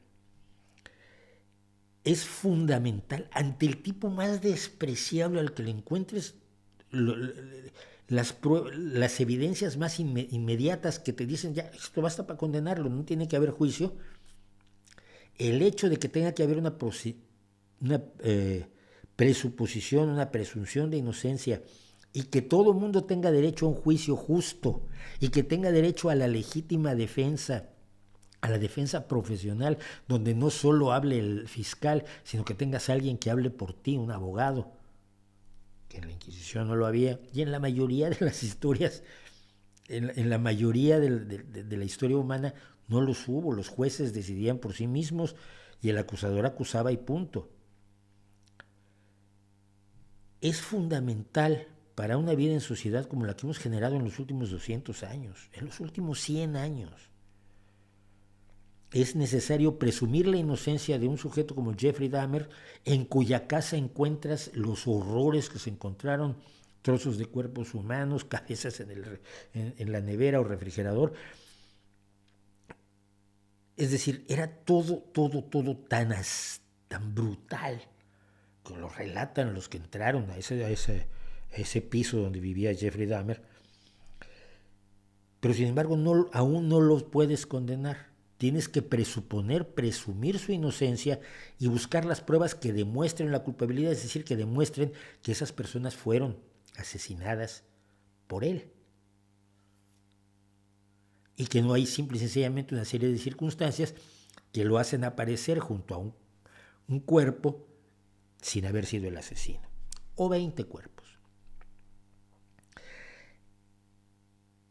Si no nos ponemos a pensar en lo terrible que sería la presunción de culpabilidad en vez de la presunción de inocencia, no podemos entender por qué algo que puede resultarnos tan visceral como ver lo que hizo el Dalai Lama y condenarlo inmediatamente, tenemos que tener la tranquilidad de decir, a ver, espera, vamos a ver si no es otra cosa.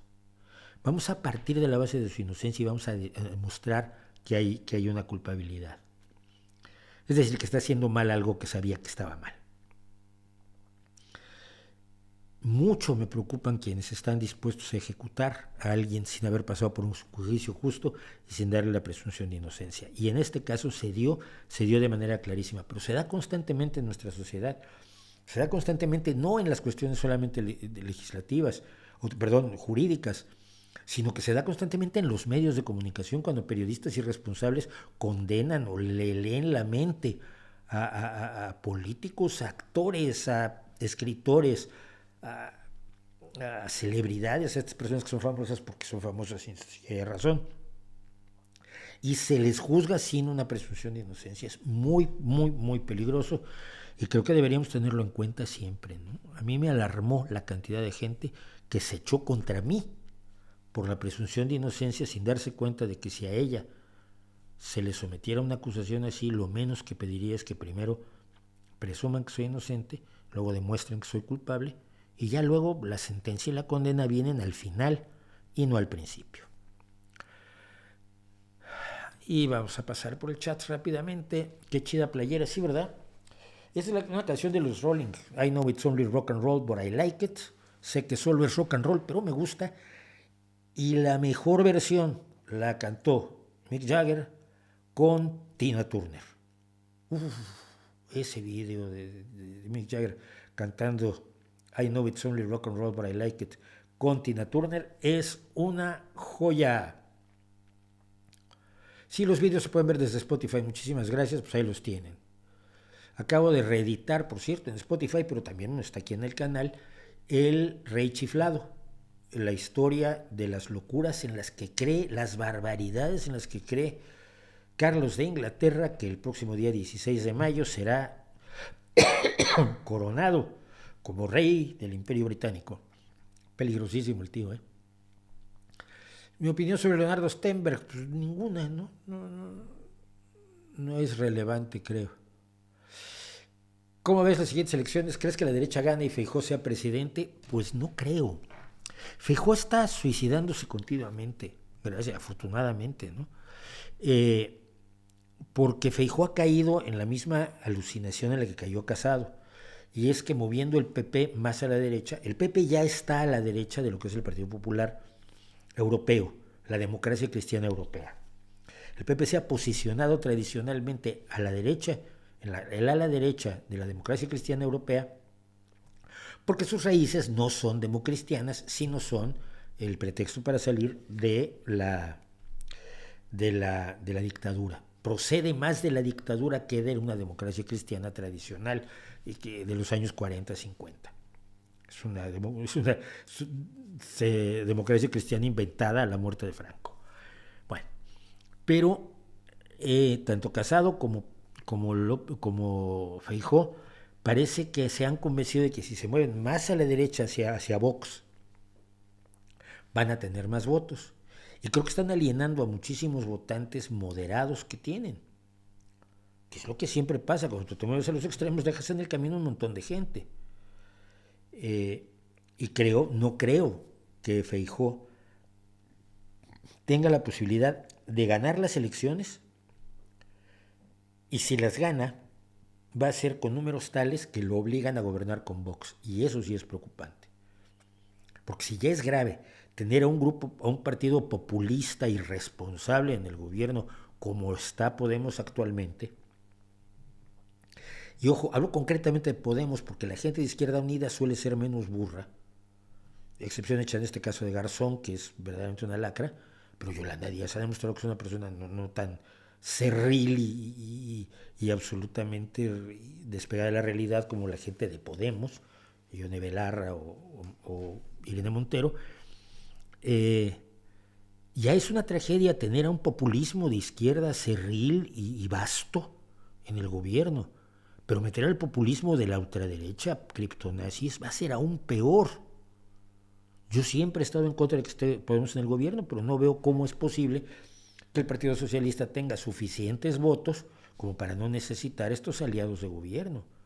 Y va a haber que cargar con ellos muy probablemente otra vez, pero no creo que ya al paso de todo este año que viene, Feijóo pueda soportar tener una cantidad de votantes suficiente, sobre todo porque está reaccionando constantemente. Quien está actuando es el Partido Socialista, concretamente Pedro Sánchez, y ahora en mayo tenemos las elecciones de las comunidades autónomas y de muchos municipios. No de todas las comunidades, pero sí de casi todas. Y de muchísimos municipios. Entonces, estas elecciones de mayo van a ser además un buen termómetro de cómo pueda ir las elecciones generales de diciembre. No niego la posibilidad, pero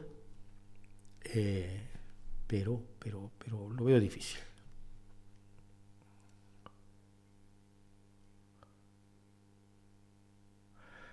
Vamos a otra cosita que me tiene también preocupado.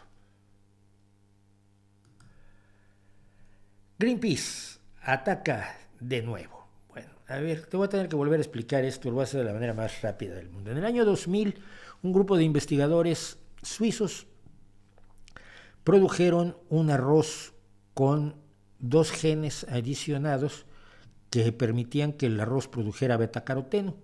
Betacaroteno es esto que le da el color anaranjado a las naranjas y a las calabazas y que nuestro cuerpo utiliza para hacer vitamina A. Es lo que se llama una provitamina A. Esto lo hicieron porque en el Asia Oriental el principal alimento es el arroz y el arroz no contiene provitamina A.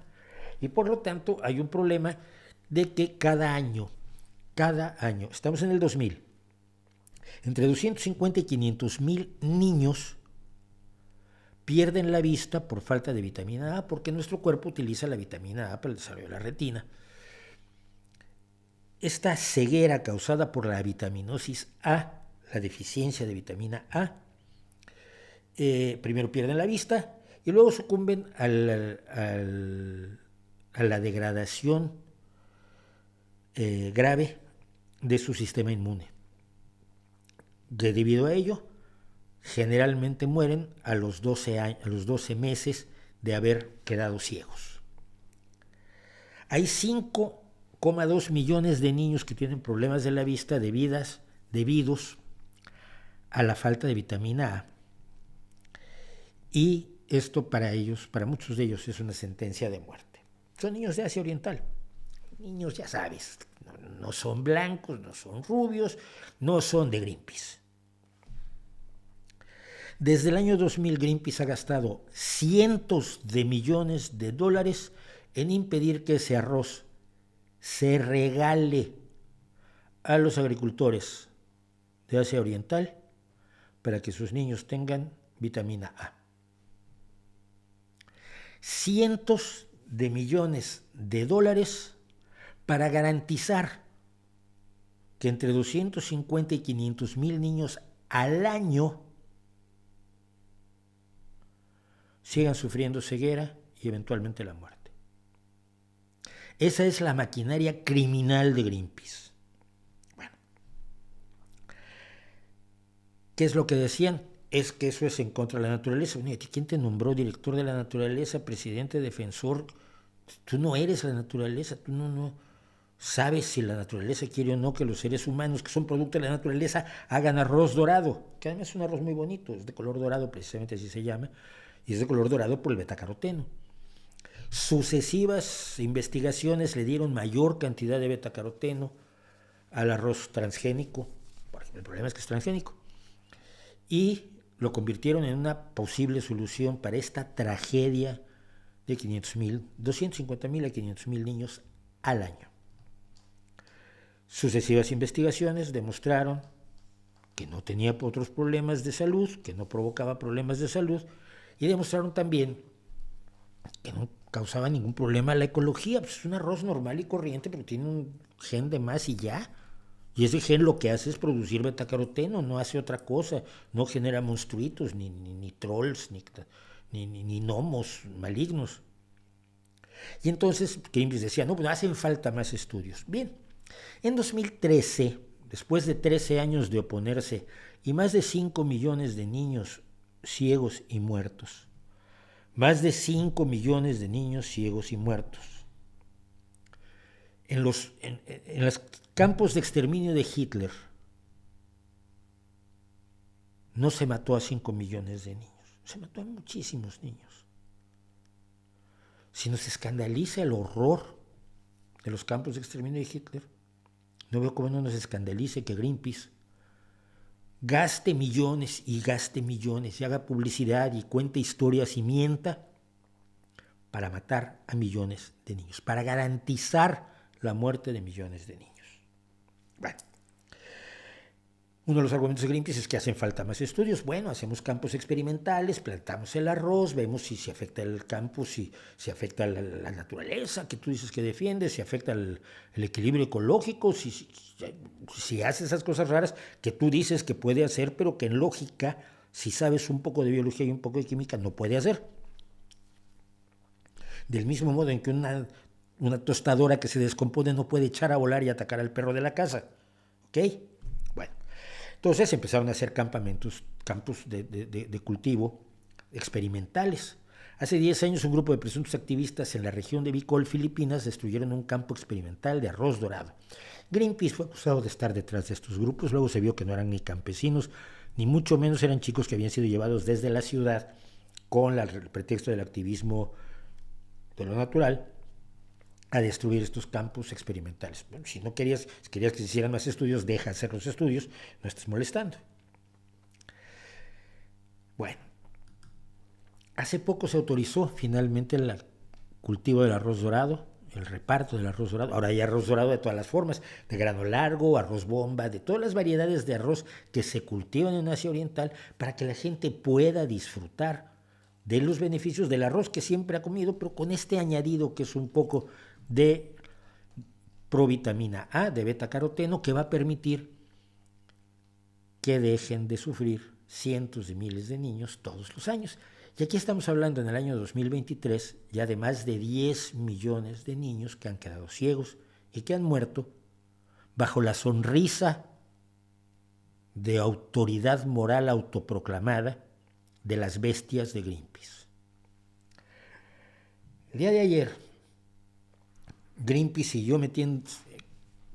ha seguido metiendo dinero y el día de ayer el Tribunal Supremo de Filipinas ha emitido una decisión que para todo efecto práctico impide que el gobierno propague temporalmente de manera comercial el arroz genéticamente modificado, así como la berenjena genéticamente modificada.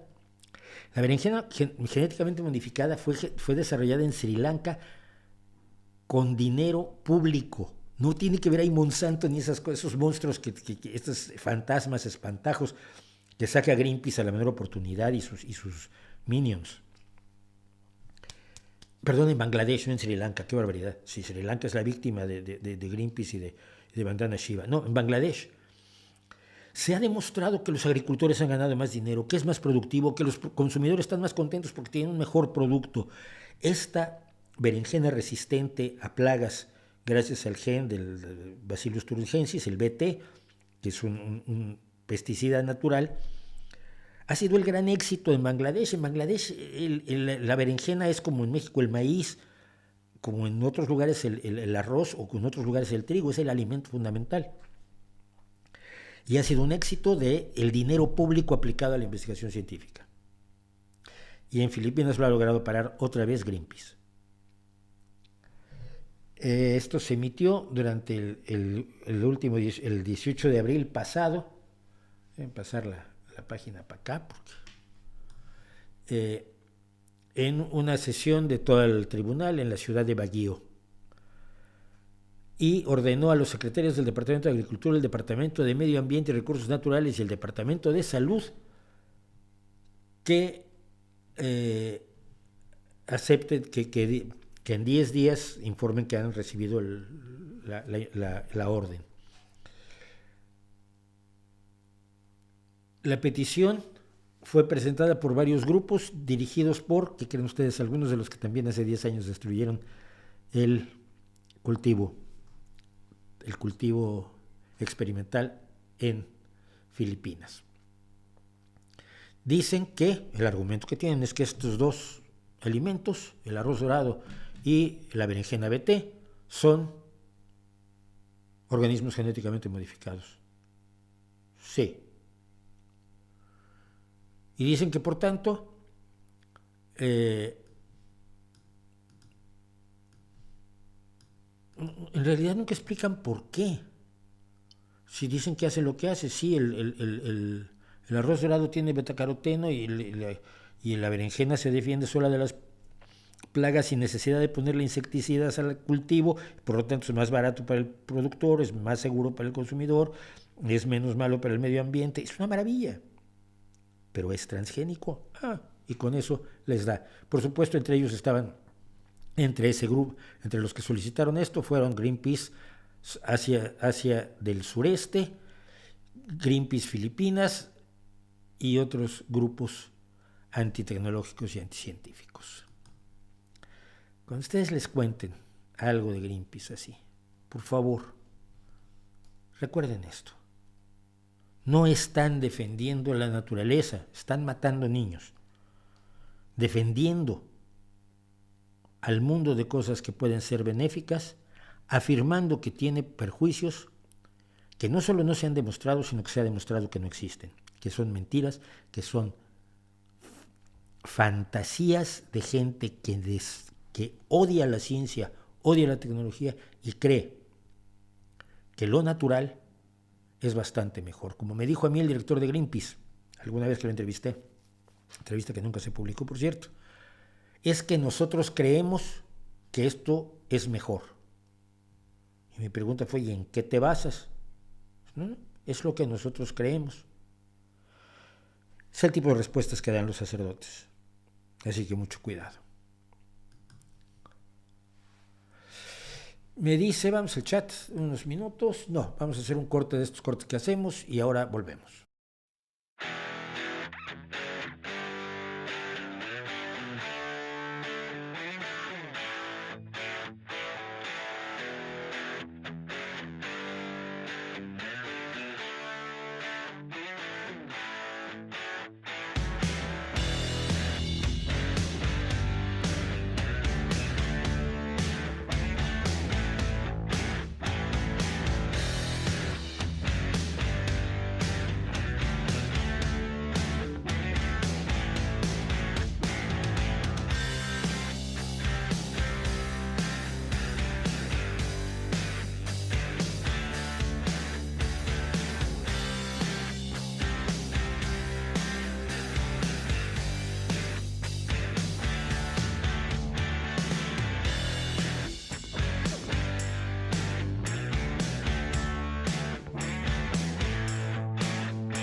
Bueno, y se acerca el próximo martes, 25 de abril, cuando va a ser el espectáculo El mito del vampiro.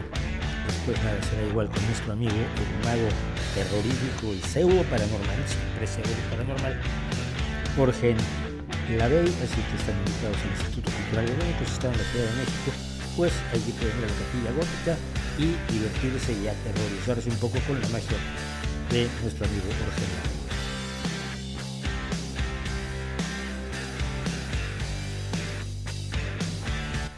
Pues estamos de regreso. ¿Cómo estamos de gente? 256 personas. Yo siento que no nos recomiendan lo suficiente. Porque debería haber más gente. No puedo creer que con los millones de personas que hay entre España y América Latina, más los de San Petersburgo y Ciudad Ho Chi Minh, y nos saludaban desde Manhattan, Rodolfo Zanetti, mira, tiene que haber más gente que le interese lo que contamos aquí. Y pues nos encantaría tenerlos aquí. Me hace una pregunta interesante: ¿cuál es el principal problema que enfrenta la divulgación científica? Mira, la duda generalizada sobre la verdad, sobre la diferencia entre la verdad y la opinión, sobre la diferencia entre la verdad y la mentira, incide en la divulgación científica.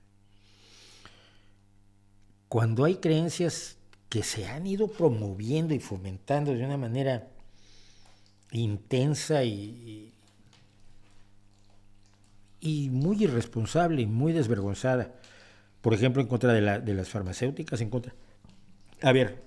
contra de la farmacología por la vía de las farmacéuticas.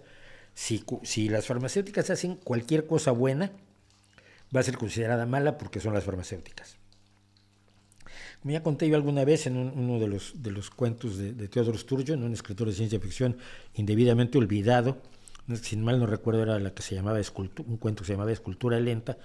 Él contaba que vivimos en una sociedad donde si alguien hace algo que está mal, pero descubre la cura para el cáncer, la gente está dispuesta a quemarlo a él junto con la cura para el cáncer y su casa y todo. Nos dejamos llevar demasiado por este tipo de irracionalidades. Tenemos ese problema. Luego tenemos un problema que yo no me esperaba y que me ha alarmado incluso. Hablamos en España. La divulgación científica se volvió negocio. Resultó que había un negocio allí que pues, nosotros que éramos tontos no explotamos. Entonces ha entrado muchísima gente al negocio de la divulgación científica y entonces su objetivo fundamental es pues tener público, tener anunciantes, vender productos y por lo tanto la elección de sus temas, la aproximación a sus temas se encuentra no solo condicionada por lo que es importante divulgar o difundir, sino también por el hecho de que tiene que ser negocio, tiene que pagarse, tiene que ser rentable, tiene que pagarle al dueño de la empresa. Hay empresas que tienen 6 o 7 personas trabajando, haciendo videos como una productora normal y corriente, que en el caso de la comedia o en el caso de las series policíacas me parece muy bien, pero me preocupa un poco. No estoy acusando a nadie de nada, simplemente estoy diciendo, me preocupa un poco que las cuestiones de carácter comercial empiecen a decidir qué y cómo se cuenta en términos de la divulgación científica. Luego tenemos un problema de endogamia, que eso siempre pasa en todas las cosas del mundo. Es decir, hay divulgadores que hacen cosas para que los aplaudan otros divulgadores, lo cual está muy bien. Hombre, si otras personas de tu propia especialidad te aplauden, pues sientes que estás haciendo bien tu trabajo. El problema es que se acaban disociando de las personas que más necesitan la divulgación científica. Y eso no quiere decir que yo sepa cómo hay que hacer las cosas. Simplemente digo que hay que hacerlas de muchas maneras distintas. Porque la gente que más necesita la divulgación científica, la gente común y corriente, normal y mayoritaria, la gente que ve la televisión basura que tenemos en España por millones, la gente que se traga las mentiras de cualquiera que salga en televisión o que salga en ciertas revistas, o que difunde barbaridades por Facebook, por poner un ejemplo, está fuera del ámbito de la divulgación científica. Nadie está yendo a ellos. Divulgar para gente a la que le gusta la divulgación científica está muy bien. No digo que no, yo era uno de ellos. Cuando yo era pequeño y me gustaba la divulgación científica, pues compraba yo, por ejemplo, aquella colección Salvat, que eran azules, rojos y verdes los libros. Los verdes creo que eran los de física y los rojos de... no me acuerdo cuál era. Uno era de ciencias de biología y ciencias naturales, otro era de física. Yo me los leía, claro, yo como alguien que estaba haciendo divulgación científica, pues me fascinaba leer esos libros maravillosos de divulgación científica, pero entendía yo que los chicos que lavaban autos afuera de mi casa también deberían tener divulgadores científicos que los atendieran a ellos. Yo traté de hacerlo cuando hicimos el programa muy interesante en México, lo he tratado de hacer aquí en España, más difícil, porque bueno, no tengo la presencia que solía tener en México en los medios de comunicación.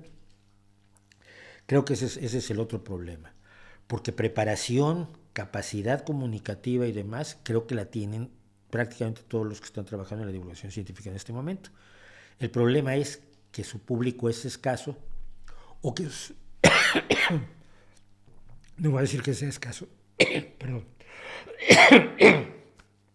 Madre mía. No es que sea escaso el público, es que está delimitado por su capacidad de compra.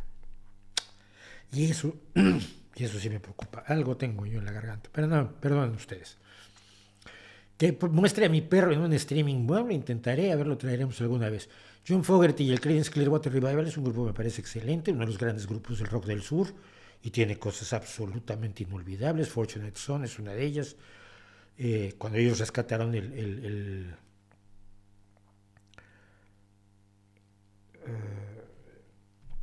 Proud Mary, por ejemplo, tiene un montón de canciones absolutamente necesarias para la historia del rock y la historia del rock del sur. Dice aquí alguien, no hay divulgadores científicos. Es que, a ver, yo estoy hablando específicamente de España porque es donde me estoy moviendo ahora. Supongo que los problemas de la divulgación científica serán distintos en México, serán distintos en Guatemala, serán distintos en Argentina, serán distintos en Bolivia. Y me gustaría saber cómo es, pero no lo sé.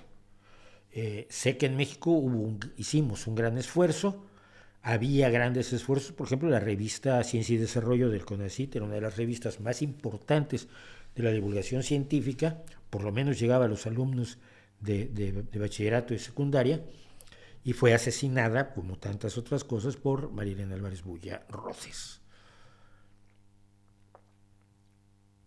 En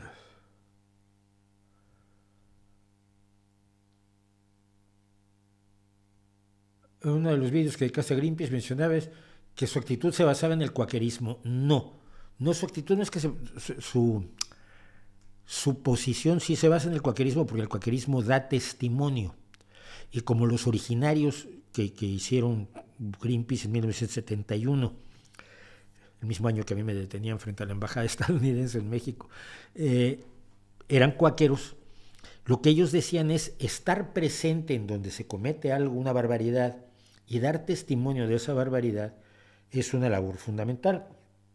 Los cuáqueros lo han hecho en varios otros casos, y en ese caso lo que hicieron fue precisamente a dar testimonio de una prueba nuclear que se iba a realizar en la península de Amchitka, en la isla de Amchitka, en las islas Aleutianas, entre Alaska y Siberia. Ese fue su idea original, y ellos lo que hacen es dar testimonio. Cuando yo le pregunté al director de Greenpeace España, ¿por qué no invierten en investigación? ¿Por qué no dan dinero a la ciencia? No. Nosotros lo único que hacemos es denunciar, prestar testimonio. Y es precisamente lo que hacen los cuáqueros. No sé si haya bibliografía al respecto, simplemente lo sé. Mauricio, ¿qué opinas del apagón por parte de Alemania de todas sus plantas nucleares? ¿No crees que es un disparo en el pie, lo cual generará una crisis energética a largo plazo? No una crisis energética a largo plazo, simplemente va a impedir, es un elemento más para impedir que logremos la lucha contra el cambio climático. Es un disparo en el pie, pero no por eso, no es porque hoy se van a quedar sin energía, no.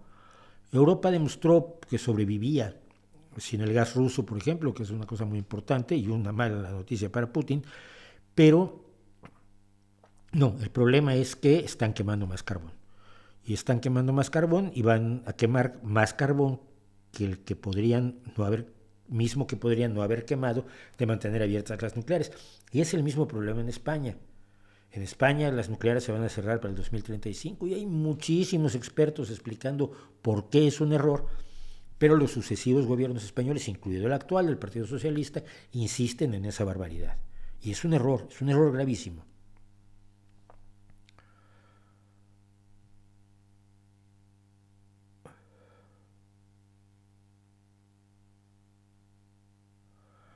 Arriba, bueno. ¿Debería irme a estudiar para dedicarme a la ciencia o quedarme a otro país o quedarme en México y luchar para que se escuche y apoye más a la ciencia? Pues no lo sé. A ver, yo no creo que la Facultad de Ciencias de la Universidad Nacional Autónoma de México, que es la gran facultad, la gran productora de científicos, esté realmente dominada por las huestes salvajes de Marilena Álvarez Bullarroses. Querría apropiarse de ello y pretende hacerlo en parte a través de la ley de ciencias que está tratando de promover en el Congreso, pero no creo que para tu formación científica sea necesario que dejes el país. Los grandes profesores, si quieres estudiar biología y que te dé alguna vez clase el doctor Lascano, te va a dar en México. Y si quieres estudiar astrofísica, pues te va a dar clase probablemente el doctor Altamirano. Es decir, no creo que en el área todavía de la enseñanza se hayan metido los conceptos posmodernos y racionales y de renegación de la ciencia que ha impulsado a Marilena Álvarez Bulla, y además pues ya le quedan poco menos de 2 años. Entonces, creo que no, quédate en México, estudia ciencias, y si las cosas se ponen difíciles, entonces plantéate la salida, pero preventivamente no creo que sea necesario. Otra cosa es que conviene hacer maestrías y doctorados en otros lugares. Mauricio, ¿podría explicar por qué el nombre del canal? Porque lo que yo soy fan del niño que en el cuento de Hans Christian Andersen, donde unos sastres embaucan al emperador diciéndole que al rey que le van a hacer unos vestidos maravillosos que solo pueden ver las personas, no me acuerdo si eran las personas inteligentes o las personas leales al rey o las personas buenos ciudadanos. O sea, el hecho es que le fingieron hacer unos ropajes y el rey salió a mostrar estos nuevos ropajes cuando iba totalmente en pelota porque no existían los ropajes, pero claro, el rey no podía decir que no los veía porque entonces él era mala persona, entonces fingía que los veía. Le sacaron todo el dinero, salieron huyendo los sastres y este sale a pasearse en pelotas y todo el ¡ay, qué bonito! ¡Ay, qué bonita ropa! ¡Ay, pero mira nada más qué hermosa gola tiene! ¡Ay, pero los bordados de oro son maravillosos! Y todo el pueblo está fingiendo que ve lo que no ve. Y hay un niño en el cuento de Hans Christian Andersen que dice: el rey va desnudo, el emperador va en pelotas, no trae ropa. ¿Qué están diciendo ustedes, imbéciles? Que va desnudo. Y entonces la gente se da cuenta que le han visto la cara y el rey se da cuenta que le han visto la cara y además que anda en pelotas por la calle. Y lo que yo creo que hay que hacer es constantemente gritar que el rey va desnudo y no creernos ningún traje imaginario hecho por sastres defraudadores, sea en la ciencia, en la medicina, en la política, en la sociedad o en el arte. Ahí está.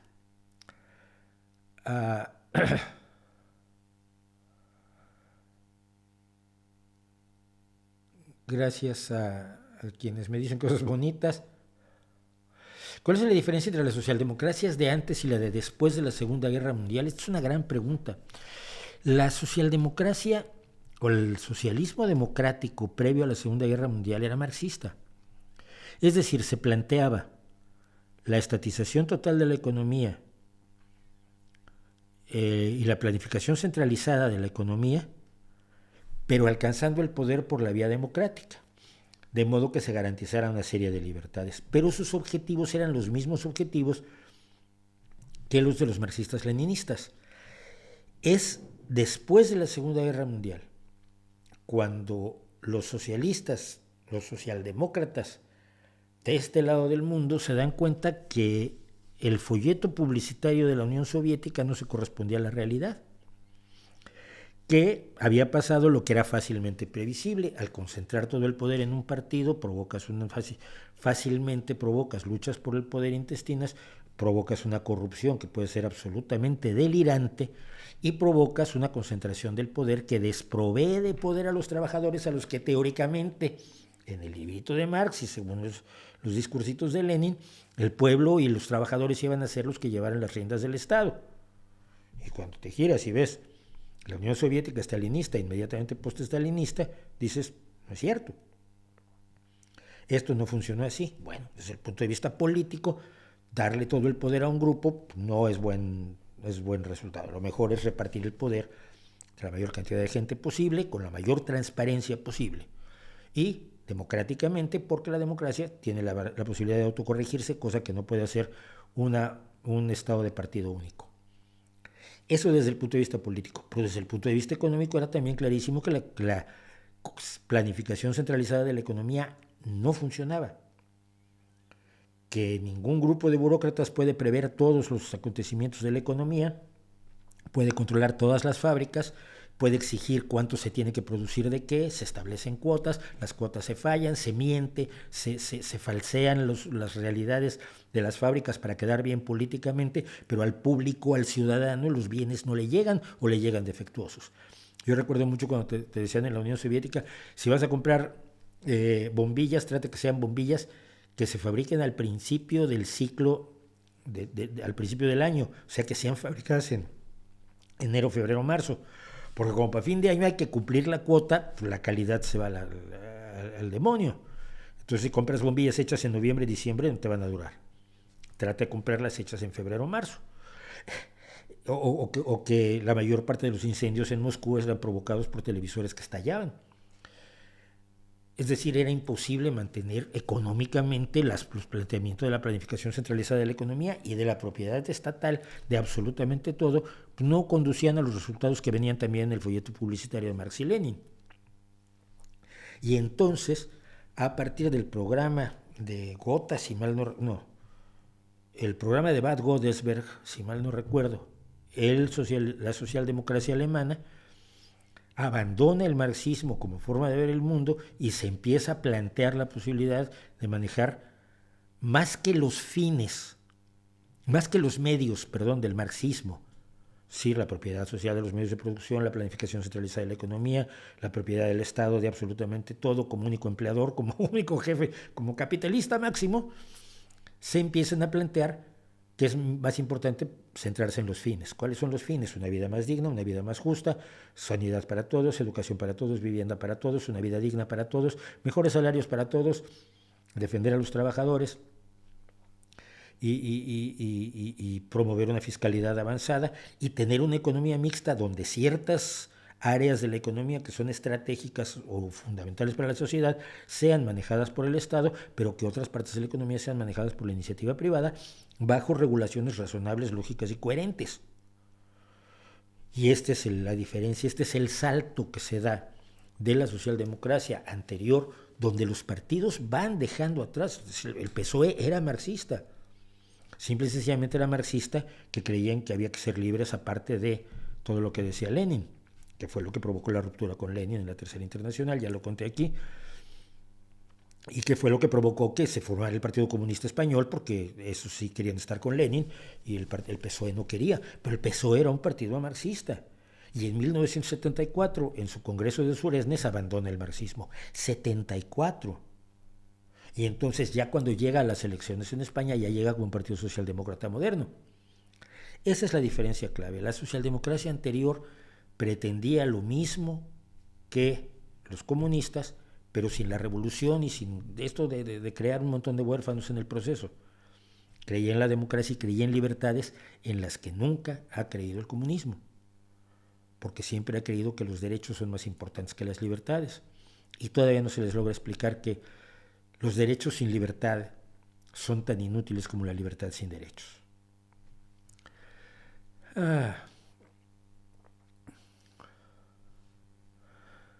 Bueno, vamos a reírnos un poco. Miren, vamos a reírnos un poco con este asunto de los ovnis, porque los ovnis siguen en la mente de ese grupo cada vez más pequeño, cada vez más más reducido, más marginal, más residual. Yo viví la gran época de los ovnis en los años 70, 80, y sí estuve en la revista Contactos Extraterrestres y me divertí muchísimo. E investigamos cosas que descubrimos que dejaron de ser ovnis, pasaron a ser ovnis, pero ninguna era una nave extraterrestre. Bueno, pues hace unos meses el gobierno de los Estados Unidos, Defensa de Estados Unidos, mostró una serie de videos de cosas que no podía explicar. Y la gente ovni chiflada, los ufolocos, dijeron, ahí ves, ahí están los extraterrestres. ¿No saben qué es esa cosa que va muy rápido? Pues es una nave extraterrestre. Oye, ¿tú cómo lo sabes? Porque no puede ser otra cosa. No hay otra explicación. Siempre que alguno le dice a usted que no hay otra explicación, quiere decir que en su cabeza no cabe otra explicación porque es tonto. No me puedo imaginar cómo lo hicieron, porque eres tonto, porque eres ignorante. Que no estoy insultando a nadie, ¿eh? Cuando uno ve un truco de magia maravilloso, dice uno, no me puedo imaginar cómo lo hizo. ¿Cómo hizo que pasara esto que parece verdaderamente un prodigio? Pero si uno es inteligente, sabe que no es magia. Simplemente sabe que ha asistido a una manipulación de su atención, de su percepción y de su manejo de la realidad para que algo parezca un prodigio. Si uno es tonto, dice, uy, es magia de verdad. Entonces no sabemos qué son esas cosas. Pero salieron en masa. Ya ves, lo dijo la defensa de los Estados Unidos. Si lo dice la defensa de los Estados Unidos, es cierto. Tú los miras y dices, ¿cuándo acá tienes tanta confianza en el ejército de los Estados Unidos? No sé, explícame por qué. En general es mala idea confiar en los ejércitos. Bueno, pues en una audiencia ante la Subcomisión de Servicios Armados del Senado estadounidense, hace unos pocos días, el señor Kirkpatrick, director de la Oficina para la Resolución de las Anomalías en todos los dominios, admitió que han aumentado los casos de objetos raros que se ven en el cielo, objetos no identificados. Y como no están identificados, no son extraterrestres, porque si fueran extraterrestres, pues ya estarían identificados, ¿no? Y dijo que este aumento, dijo que a principios de este año sumaban 350, y esto se atribuye a un mayor interés en garantizar la seguridad aérea y eliminar la percepción de incidentes misteriosos. De los 650 casos que hemos visto, hemos dado prioridad a cerca de la mitad que tienen valor como anomalías interesantes y los hemos examinado. Sí, mire, y viendo algunos casos dice, mire, va a ser virtualmente imposible identificar qué es basándonos en ese video, porque el video no es más que un video. No puede ser, si no tienes otra serie de datos, no lo puedes saber. Esto a mí me ha pasado como investigador cuando te decían, pues que yo una vez estaba yo paseando por Santiago del Estero en el año 1980 y vi una luz en el cielo que se movía así de un lado para otro. ¿Me puede usted decir qué es? Pues yo, no, a ver, con esa cantidad de datos, a ver, entonces era extraterrestre. Y se iban muy contentos, ¿eh? Pero dice, en nuestra investigación, la AARO, que es esta organización que estudia los fenómenos anómalos, no ha encontrado indicios creíbles hasta el momento de actividad extraterrestre, de tecnología fuera de este mundo o de objetos que desafíen las leyes de la física tal como las conocemos. Dice, hasta ahora la mayoría de los objetos no identificados de los que se ha informado a mi organización muestran las características vulgares de globos, sistemas aéreos no tripulados, basura espacial, fenómenos naturales u otras cosas perfectamente explicables. Es decir, el que existan estos videos y el que esos objetos se les llame ahora también fenómenos aéreos no identificados en vez de objetos voladores no identificados, que significa exactamente lo mismo, es algo que no sabemos qué es. Pero el ejército de Estados Unidos no cree que sean los extraterrestres que lo creen los ufolocos. Y entonces salen de inmediato diciendo, bueno, pero claro, es que es obvio que el ejército de Estados Unidos va a mentir. Ellos siempre mienten. ¿Qué te esperabas? ¿Que te van a decir la verdad? ¿No? ¿Tú creías que habían dicho que decían la verdad? ¿Que sus vídeos son absolutamente fiables? y ahora la interpretación y el estudio que hacen de los vídeos ya no te parecen fiables, te voy a decir qué pasa con los ufolocos, con los ovnílatras. Nunca les vas a poder convencer de que lo que están viendo en el cielo no es un prodigio extraterrestre. Ya se los puedes embarrar en la cara. Yo recuerdo a alguno que se deprimió muchísimo conmigo. Me mandaron unas fotos donde se veían 2 rayas y 5 puntitos entre las rayas, así, Y había 2 fotos así, una más cerca y otra más lejos. Y veías las 2 rayas rojas y en medio unos puntitos blancos. Y me decían, ¿qué será esto? Es misterioso. Yo ni me di cuenta que lo había fotografiado. Estaba yo fotografiando el atardecer cuando vi las fotos, apareció esa cosa misteriosísima. No se lo podía explicar él. Y no se lo podía explicar él porque no era fotógrafo. Entonces yo le pregunté, ¿me puedes dar los datos? A ver, déjame ver el original. Vamos a ver los datos de cámara. Los datos de cámara. Hiciste una larga exposición, usabas trípode, sí. Bueno, pones el trípode y para un atardecer es bueno usar una larga exposición. Se saturan más los colores, en fin. Tienes una exposición de 3 segundos. Es un avión. No, vamos, si eso no parece un avión. No, mira. Son las luces rojas de las puntas de las alas y lo que tienes en el centro es el estroboscopio que llevan, la luz estroboscópica que llevan todos los aviones, que a lo largo de los segundos de la exposición destelló este número de veces.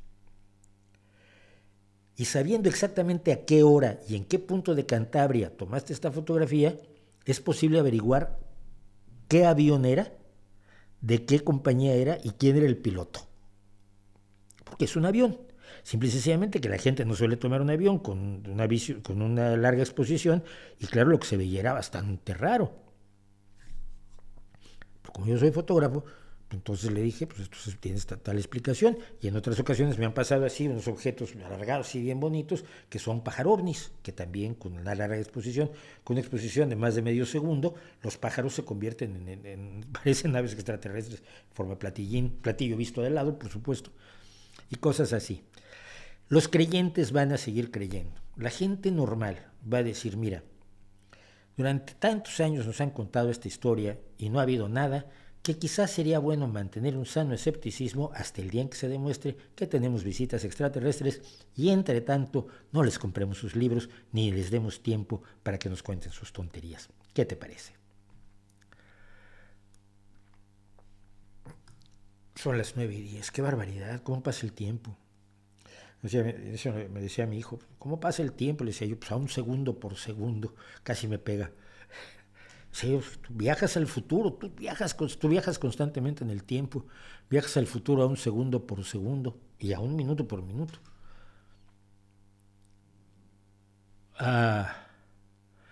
Hiro Kimiko me dice, ¿crees que podrías articular un vídeo desmontando toda esta narrativa de cómo las inteligencias artificiales nos van a salvar y a cambiar el mundo?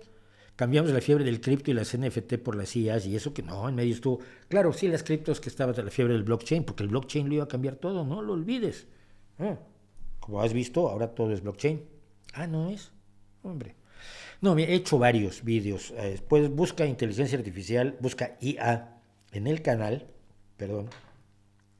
Si buscas IA en el canal, tengo varios vídeos dedicados a esto, donde he estado explicando, el último creo que se llamaba la inteligencia artificial no puede comerse una pizza, entre otras cosas. Creo que lo he desmontado más allá de lo razonable. Y no va a servir de nada porque los creyentes van a seguir creyendo. Y los que lo están vendiendo necesitan venderlo a como de lugar. El otro día vi unas tijeras diseñadas con inteligencia artificial en estos anuncios que te pasan en YouTube antes de mis vídeos, o antes de los vídeos de quien sea. Estaban anunciando unas nuevas tijeras hechas por inteligencia artificial. ¿Qué necesitas? Inteligencia artificial para diseñar unas tijeras. Tecnología que tenemos bastante dominada desde hace algunos miles de años. Si mal no recuerdo, las tijeras son ya de tiempos de los egipcios, del antiguo Egipto, no del Egipto moderno de los Ptolomeos. Y los avances tecnológicos los tenemos, que no veo cómo puede encajar la inteligencia, pero suena muy bien. No puede encajar la inteligencia artificial, pero suena muy bien. Y entonces le encajan la inteligencia artificial. Todo hoy te lo están vendiendo con inteligencia artificial. Es como no tener gluten.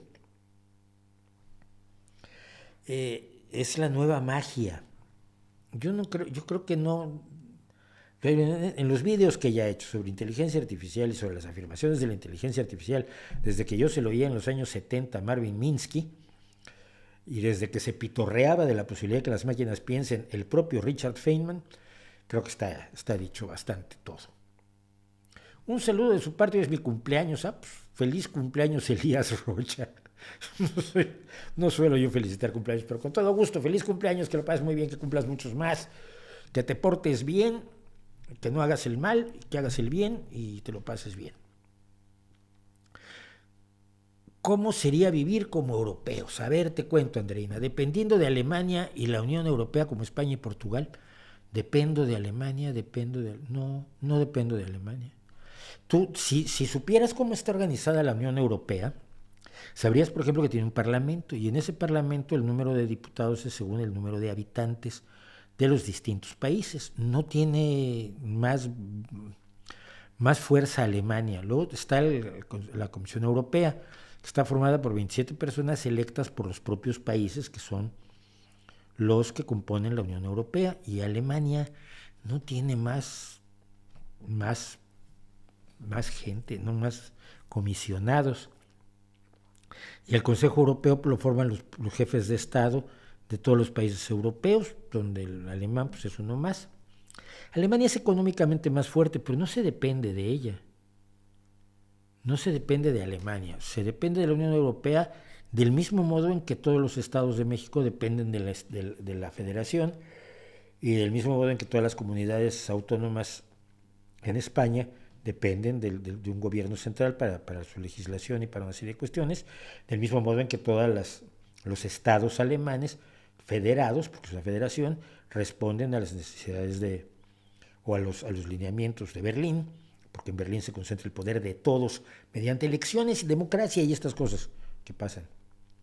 Así que, pues España y Portugal no dependen de Alemania y son parte de la Unión Europea, no dependen de la Unión Europea, son parte de la Unión Europea.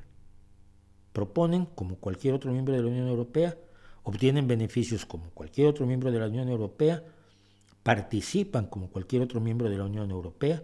Hemos tenido aquí a un parlamentario europeo explicándote cosas así, probablemente lo tengamos pronto nuevamente, a Jonás.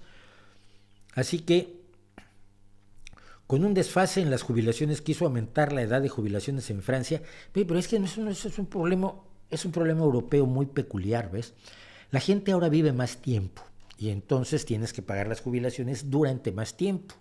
Cuando la gente se moría a los 75 y se jubilaba a los 62, tú calculabas que de media a cada ciudadano le ibas a pagar 13 años de jubilación. Pero si ahora vive 80, necesitas pagarle 5 años más de jubilación. La pregunta siempre, en la política la pregunta no es la que tú crees. La pregunta es, ¿de dónde saco el dinero? ¿Quién lo paga? ¿Cómo se paga? Las grandes ideas, vamos a darle de comer a todos los pobres, está muy bien. ¿Quién lo paga? ¿Cómo se paga? Esa es la clave. Y lo que ha visto Francia, al parecer, es que ya no les alcanza. O retrasas la edad de la jubilación o reduces las pensiones. Cualquiera de los dos es un desastre político. Resultado del éxito de las políticas gracias a las cuales ha aumentado la longevidad de la población. Gracias a la sanidad, gracias a la higiene, gracias al cuidado que se tiene, por ejemplo, que los trabajadores no estén expuestos a sustancias químicas, al polvo del carbón, los mineros, a una serie de peligros y demás los que antes estaban expuestos los trabajadores y por lo tanto vivían menos, se jubilaban y vivían menos años y ahora viven más años. Es un éxito de las políticas sociales europeas, de todas, pero resulta que te enfrentas a un problema de que hay que pagar algo y no hay con qué pagarlo y tienes que pagarlo. Esto va a pasar en España también. Esto va a pasar en España. Y en España la edad de jubilación es de 65, Cuidado. En España la edad de la jubilación es de 65 años. A mí ya me querían jubilar. Muchas gracias, no estoy interesado. Pero es una realidad de carácter económico. No tiene nada que ver con depender de la Unión Europea o no depender de la Unión Europea. Tú has tratado bien a tu población vive más años, necesitas dinero para pagar las jubilaciones. ¿De dónde lo sacas? Se aceptan propuestas, por supuesto. Así que creo que tu visión de lo que es vivir en Europa es muy, muy errada. Muy errónea y muy producto de una serie de creencias que se han generado en América Latina para rechazar la idea de los organismos plurinacionales, cuando creo que el futuro está en los organismos plurinacionales, también en América Latina, por cierto. El Mercosur es el primer gran inicio, como lo fue la Comunidad Económica Europea, es el primer gran inicio para una organización supranacional, que es importante. Europa es uno de los sueños más maravillosos que ha tenido la humanidad. Y yo apuesto por su éxito. ¿Te gusta la música ska? Me gusta el ska. Veo, deberíamos estar en el chat. Sí, y hay grupos de ska y grupos que fueron de ska y ahora lo son menos. Por ejemplo, el otro día veía yo algo de The Interrupters, que es un grupo que me gusta mucho, la cantante es maravillosa, y que originalmente era un grupo de ska y ahora han pasado pasaron al ska punk y ahora hacen un punk más directo, ¿no? Los de abajo eran uno de los mejores grupos de ska mexicanos, ¿no? Lo que pasa es que el ska tenía la limitación de que era ska. Es como el reggae, está muy bien, pero al final los músicos quieren respirar en espacios más amplios. Nunca está de más un buen ska, pero el rock es mucho más amplio.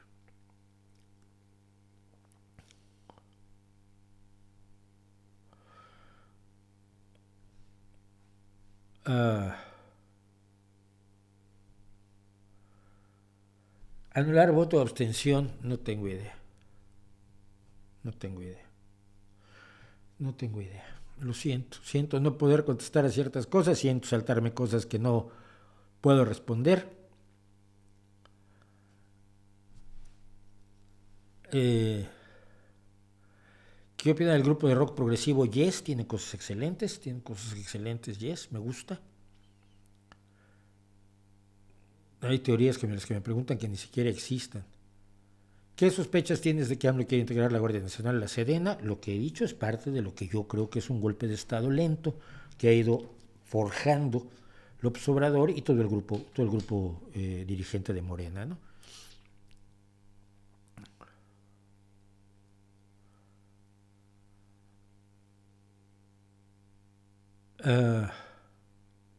Reporta Pamela Cerdeira el uso hoy en día de detectores moleculares en la búsqueda de personas desaparecidas en el mar de violencia que inunda México. Me parece gravísimo porque ya se hizo incluso unas sesiones del Congreso y estudios donde participó mi queridísimo amigo Luis Mochán, el físico, para demostrar que los detectores moleculares no sirven para nada y que se tiró dinero en ellos y además se acusó a gente de tráfico de drogas porque decía la máquina que tenían drogas aunque no las tenían.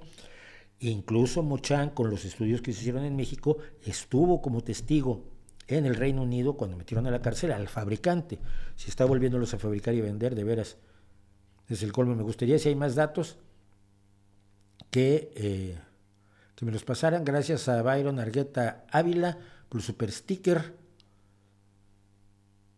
Saludos desde México. No todos los ateos son inteligentes, no, por supuesto que no. No es una posición, es una creencia.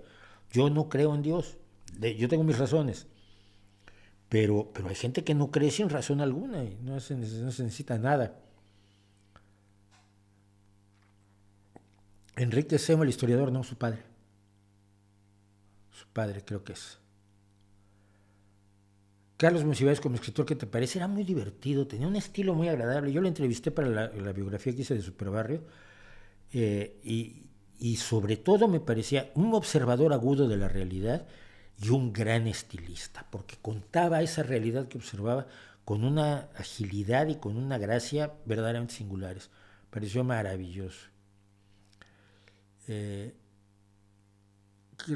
Un vídeo demostrando su habilidad tocando la guitarra eléctrica, soy malísimo, pero no hace falta. Y hay vídeos en YouTube conmigo tocando con mi banda, es horroroso por mi parte. Teníamos dos tecladistas magníficos, teníamos una cantante maravillosa, un excelente bajista, un maravilloso baterista. El malo era el de la guitarra.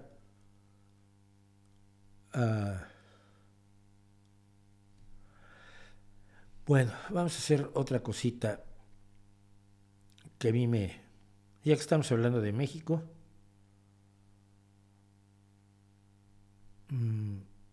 sí, aquí me voy a meter en muchos líos. Permítanme beber un poco para...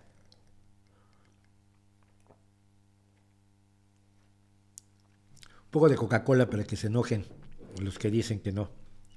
Aquí mi taza que me regaló mi amiga Elena, queridísima amiga Elena, que por ahí ha de andar, pero no le gusta participar en los chats también. ¡Ah! Bueno, muchas sociedades, muchos pueblos, muchas naciones, muchos habitantes o ciudadanos o miembros de organizaciones, sociedades, comunidades, naciones, países, etcétera, luchan denodadamente contra los estereotipos que se les aplican. Los españoles están hasta el gorro, por ejemplo, que los identifiquen con el toreo y con el baile flamenco. Y no porque el baile flamenco sea ajeno a los españoles, el baile flamenco es maravilloso. De hecho, yo en México ya era aficionado al baile flamenco, pero tenía la conciencia de que no era lo único de España. Es cuando reduces a unos pocos elementos la personalidad, la historia, la cultura, la experiencia compartida de millones de personas a lo largo de cientos de años, o miles de años incluso, pues es un poco cruel, ¿no? Se crean estereotipos contra los que la mayoría de las sociedades lucha. Pongo por ejemplo el acordeón y el ulalá de los franceses, la seriedad ingenieril y el Lederhosen de los alemanes, el té de las 5 de los ingleses. Pero hay países que por desgracia parecen enamorados de sus estereotipos. Y México es uno. El otro día vi y me gustaría no sentirme así, pero me sentí así. El gobierno mexicano le ha negado el dinero a los alumnos mexicanos para participar en las Olimpiadas de Matemáticas. Guillermo del Toro financió la participación de mexicanos en la Olimpiada de Matemáticas. Y el equipo mexicano, como siempre, ha tenido excelentes resultados en las Olimpiadas de Matemáticas. Y la fotografía que yo veo es de varios mexicanos con sombreros de charro y de 2 mexicanas con traje de china poblana. Las Olimpiadas de Matemáticas.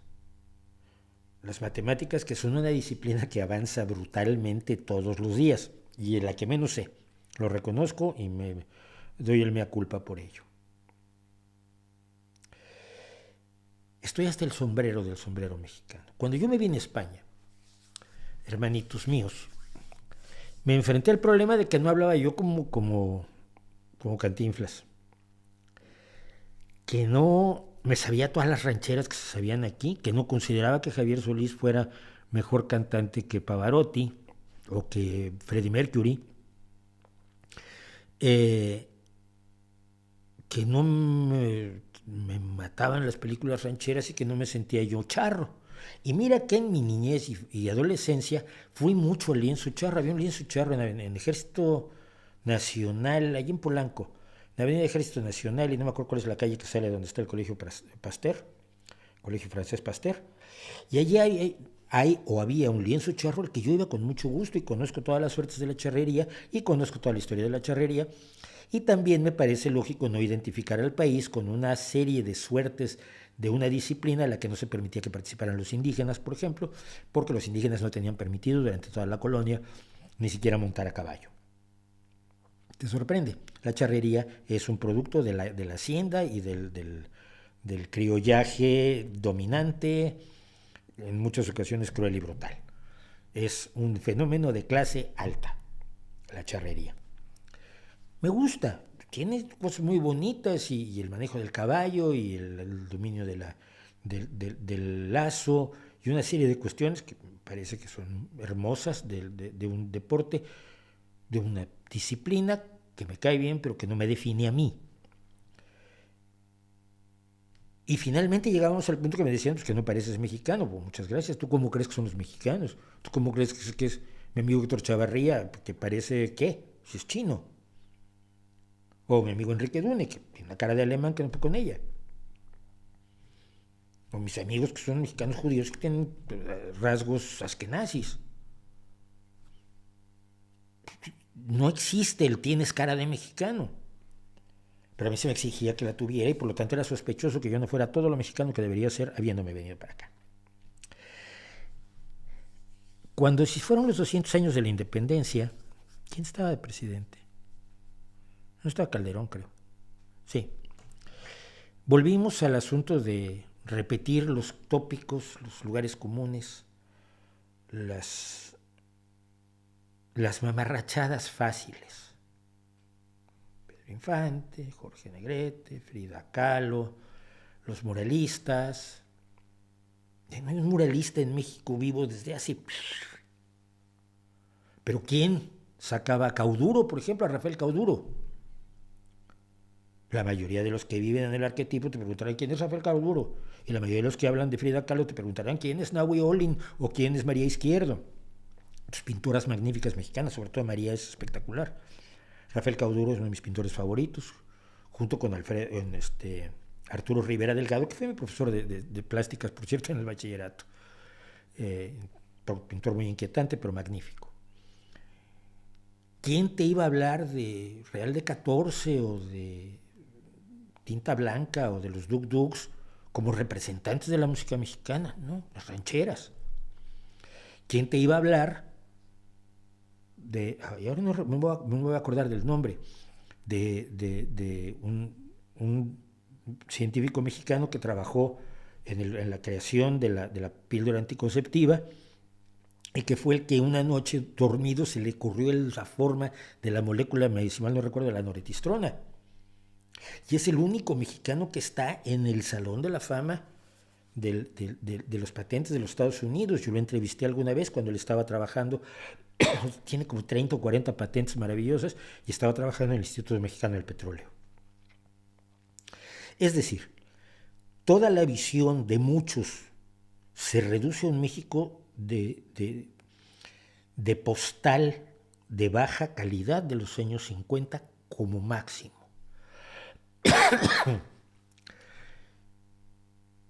No sería bueno replanteárselo. Yo de veras no me voy a poner un sombrero mexicano. Y mira, me gusta el traje de charro de gala, no el de mariachi. El traje de charro de gala es bien bonito. Pero yo no me lo pondría porque no me identifica. No soy charro. Puedo más o menos andar a caballo con cierta elegancia, sin parecer absolutamente un alien, pero no soy un caballista, ni mucho menos un charro, ni mucho menos un hombre del campo. Mis pocas experiencias en el campo me han servido de mucho, creo yo, pero no son extensas, ni mucho menos me definen. Al hablar de escritores, yo entiendo que todo el mundo quiere hablar de Juan Rulfo, pero es que hay montones de escritores jóvenes, y ya no tan jóvenes, eran jóvenes cuando yo era joven. Éramos escritores jóvenes que queríamos destacar cuando todo el mundo quería hablar de Octavio Paz y de Juan Rulfo, y nadie te hablaba de Agustín Cortés Gaviño o de Arturo, de Porcayo. Se me van los nombres, ya saben que se me van los nombres. De los poetas jóvenes, nadie te hablaba de Parménides García Saldaña. No hay un error de fondo allí, y el gobierno actual esto lo ha potenciado hasta niveles absolutamente delirantes. Todo es prehispánico, todo lo que ocurre en México a partir de 1521 es despreciable. Esto incluye al virreinato, el 19 mexicano, creado por una ilustración admirable, por una ilustración que hoy a mí me asombra leer todavía. Hace tiempo que no lo hago, pero mucho tiempo leí lo que escribían los diputados mexicanos que crearon la Constitución de 1857, el grupo liberal jacobino, que así se hacían llamar. Eran hombres de una visión de avanzada, de progreso, de iluminación de la razón del ser humano ante la barbarie y la ignorancia y la superstición, que lo enorgullecíamos. Estos en mediados del siglo XIX estaban diciendo esto. Y hoy son despreciables y despreciados. O el nigromante, ¿no? O Guillermo Prieto. Todo lo que ocurre en México después de 1521 es sospechoso. a ojos de López Obrador y su banda, son los saberes ancestrales previos a la llegada de los malvados europeos, porque ellos no son europeos, tú sabes, ¿no?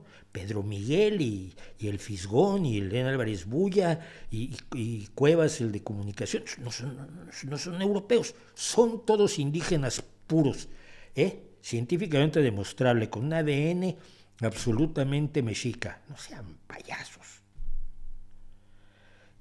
Y nos quedamos en una visión de país no solo ñoña, no solo anticuada, sino autodestructiva, autoderrotante, porque se considera que todo lo ocurrido en los últimos 500 años viene siendo culpa de otros, y somos nación de víctimas. Claro, pero es que la culpa fue de los españoles. Ay, la intervención francesa, amigo. La intervención francesa, eso destruyó el país. Y luego los Estados Unidos, que se robaron la mitad del país, por supuesto. Y la culpa es de otros. La culpa es de otros, nunca es nuestra. Oye, pues que México es independiente y tiene el territorio que tiene desde 1848 y ha tenido tantos gobiernos, todos ellos de mexicanos, y los mexicanos pobres siguen siendo pobres. ¿No será culpa de los mexicanos que están en el poder? Ah, no. Seguramente fueron los gringos, o los alemanes, o los rusos, qué sé yo. Muchas cosas eran culpa de los rusos, según la ultraderecha mexicana en los años 60, 70. ¿En serio? ¿No tenemos un problema con el sombrero? No es hora, pregunto yo, y se van a enojar muchos, de que agarremos el sombrerito de charro, de mariachi muchas veces por los bordaditos estos que se apuntan, y lo quememos en la hoguera del pasado para mirar al futuro.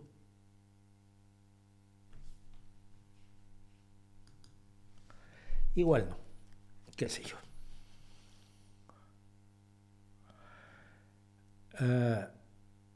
Creo que ya hemos dado por los derechos fundamentales. Sí, no, pero no hay, yo no creo que se den por sentados los derechos fundamentales. Creo que hay mucho, mucha duda respecto de los derechos, sobre todo los derechos de los demás. Siempre tenemos que acordarnos, y esto curiosamente lo dijo una marxista de pro, pero que al mismo tiempo fue la gran crítica de la Unión Soviética que estaba levantando Lenin. Hay tres grandes críticas al marxismo-leninismo y todas coinciden más o menos en el tiempo. La de Bertrand Russell, después de haber estado en 1920 en la Unión Soviética y haber hablado con Lenin, la de George Orwell y la de Rosa Luxemburgo. Su libro de la Revolución Rusa es maravilloso. Si lo hubiéramos leído todos de pequeños, nunca nos hubiéramos tragado los cuentos de lo que había hecho la Unión Soviética. Y una de las frases fundamentales de Rosa Luxemburgo es: la libertad siempre es la libertad del que piensa distinto, no la tuya. La libertad es la libertad que tiene quien piensa distinto de ti, de hablar, de ser libre y de actuar libremente. Ojo, que piensa distinto de ti, no que miente, porque la libertad no implica la libertad de mentir, ni la libertad de expresión implica la libertad de mentir, pero que alguien acceder a darle libertad a quien piensa distinto de ti, en religión, en política, en sociedad, en fútbol, es respetar verdaderamente la libertad.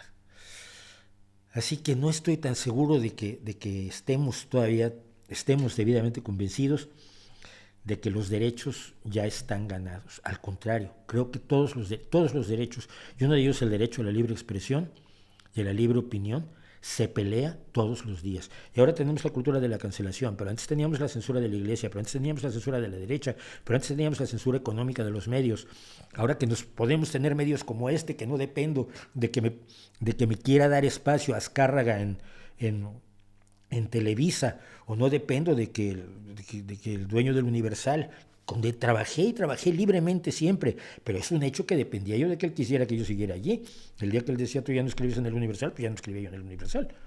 En realidad dejé de escribir cuando me vine a España, que nunca ejercieron el poder, pero sabía yo que lo tenían. Aquí, donde puedo ser mucho más libre,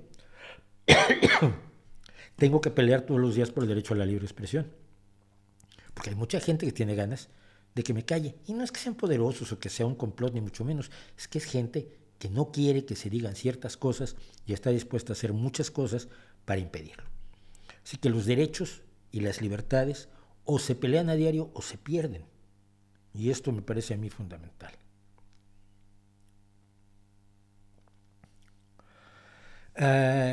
Luz Restros, que esto es interesante. En el blog de Avanzada hay un artículo, el blog de Avanzada es de... Ay, Dios, se me acaba de ir, no es normal. Si llevo toda la vida... No, esto no está bien, de veras. No puedo yo olvidar los apellidos más cercanos a mí y luego acordarme de los más lejanos de mí. Pues, de locos, absolutamente de locos.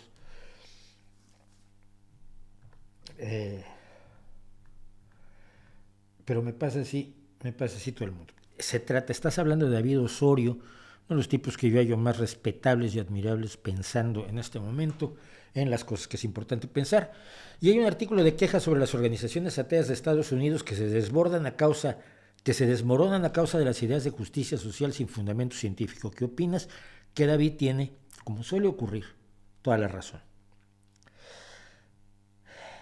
A partir del ateísmo plus que promovió un grupo de personas, entre otras cosas por tratar de destruir a Dawkins, porque Dawkins no estuvo de acuerdo con una observación de una de las que vino a fundar el ateísmo plus, hubo esta idea de que para ser ateo había que ser además un montón de cosas. Y esto generó un problema interno en Estados Unidos que al resto del mundo no le afectó para todo efecto práctico, que fue donde se empezó a jugar a la Inquisición. Entonces los del ateísmo plus, que acabaron siendo enormemente siniestros, juzgaban a la gente y la condenaban en sus organizaciones y en sus congresos y en sus blogs y en sus cadenas, en sus sus canales de YouTube. Es una barbaridad, una absoluta barbaridad y una perversión de la búsqueda de la libertad mediante la coartación de la libertad de los demás. Sí, estoy completamente de acuerdo y he leído varios artículos, no solo uno, varios artículos en el blog de David Osorio sobre el mismo tema. Estuve de acuerdo siempre, he escrito yo también al respecto y creo que es importante decirlo, ¿no? No es... Cuando alguien te dice lo que tienes que hacer para ejercer tu libertad, tú tienes un problema. Tu libertad va a acabar dependiendo de él. Saludos a todos. ¿Asistirás a los conciertos de The Warning en España? No. ¿Por qué? Pues agotaron las entradas antes que pudiera comprarlas.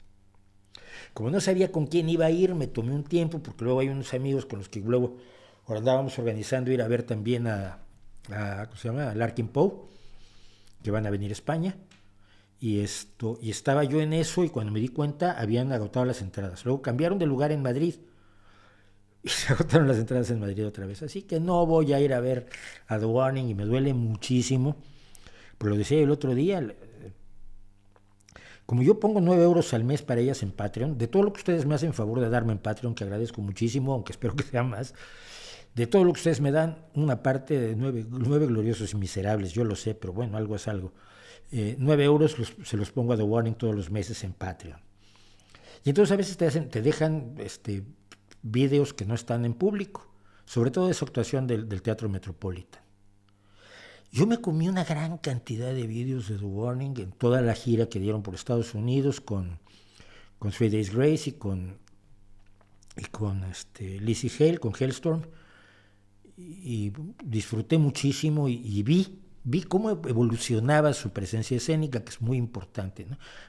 Las notas las tienes fijas en la guitarra, Dani tiene las notas fijas en la guitarra y todas tienen fijo lo que tienen que hacer en cada canción, ensayan como unas verdaderas posesas.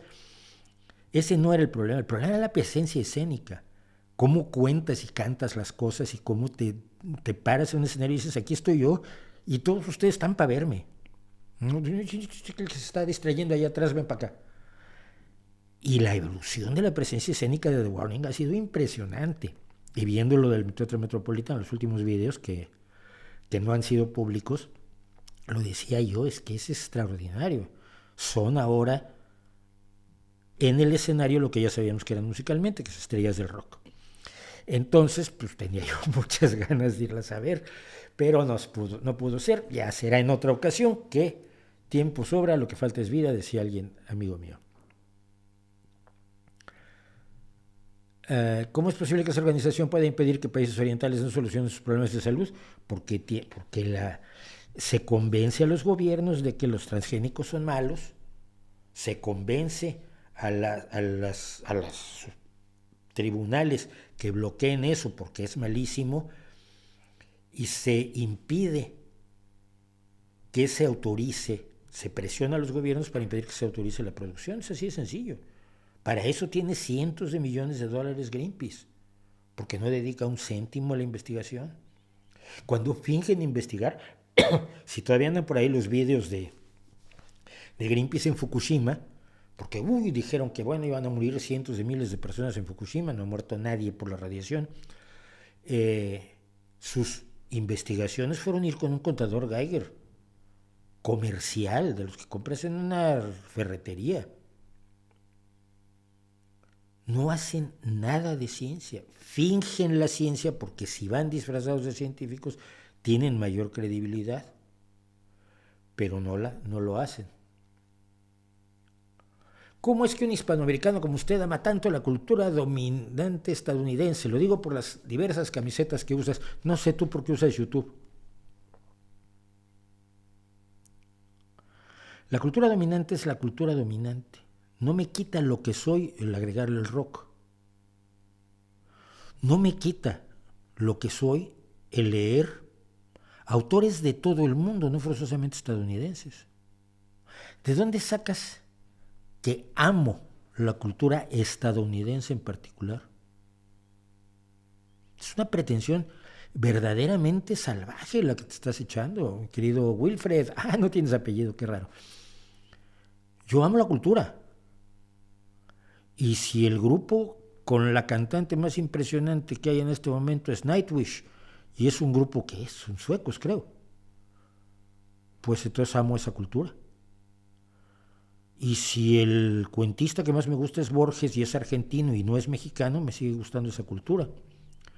O me gusta la literatura de Guy de Maupassant, aunque sea francés. A mí me gusta la cultura. Dominante o no dominante es igual. Siempre ha habido una cultura dominante. ¿Qué quieres que hagamos el numerito de que han hecho los romanos por nosotros? Estás usando YouTube. Estás usando Internet. No creo que eso te haga menos mexicano, no creo que eso te haga criticable, no creo que eso te disminuya en tu identidad cultural. Pero si tu identidad cultural le pones fronteras, tu identidad cultural es limitada. No te permite ser ciudadano del mundo. No te permite disfrutar a Miguel Ángel porque no nació en Chimalhuacán. Imagínate qué tragedia. No te permite disfrutar la música de Tchaikovsky porque no es michoacano. No te permite disfrutar la escultura de Rodin porque es francés y los franceses hicieron la intervención francesa y pusieron un emperador en México. Imagínate cómo te va a gustar la escultura de Rodin. Sospechoso esto. Precisamente en lo que estás cayendo es en lo que digo. El problema del mexicano que se limita a sus propios estereotipos y se niega a ser parte del mundo. El mexicano del como México no hay dos. El mexicano de Viva México, cabrones, y cabrones son todos los que están fuera de las fronteras de la tierra bendita de Dios, donde tuviste la suerte de nacer. Y por eso cuando vas al Paso a comprar cosas estadounidenses que no consigues en México, te arrancas cantando que lejos estoy del suelo donde he nacido, inmensa nostalgia invade mi pensamiento.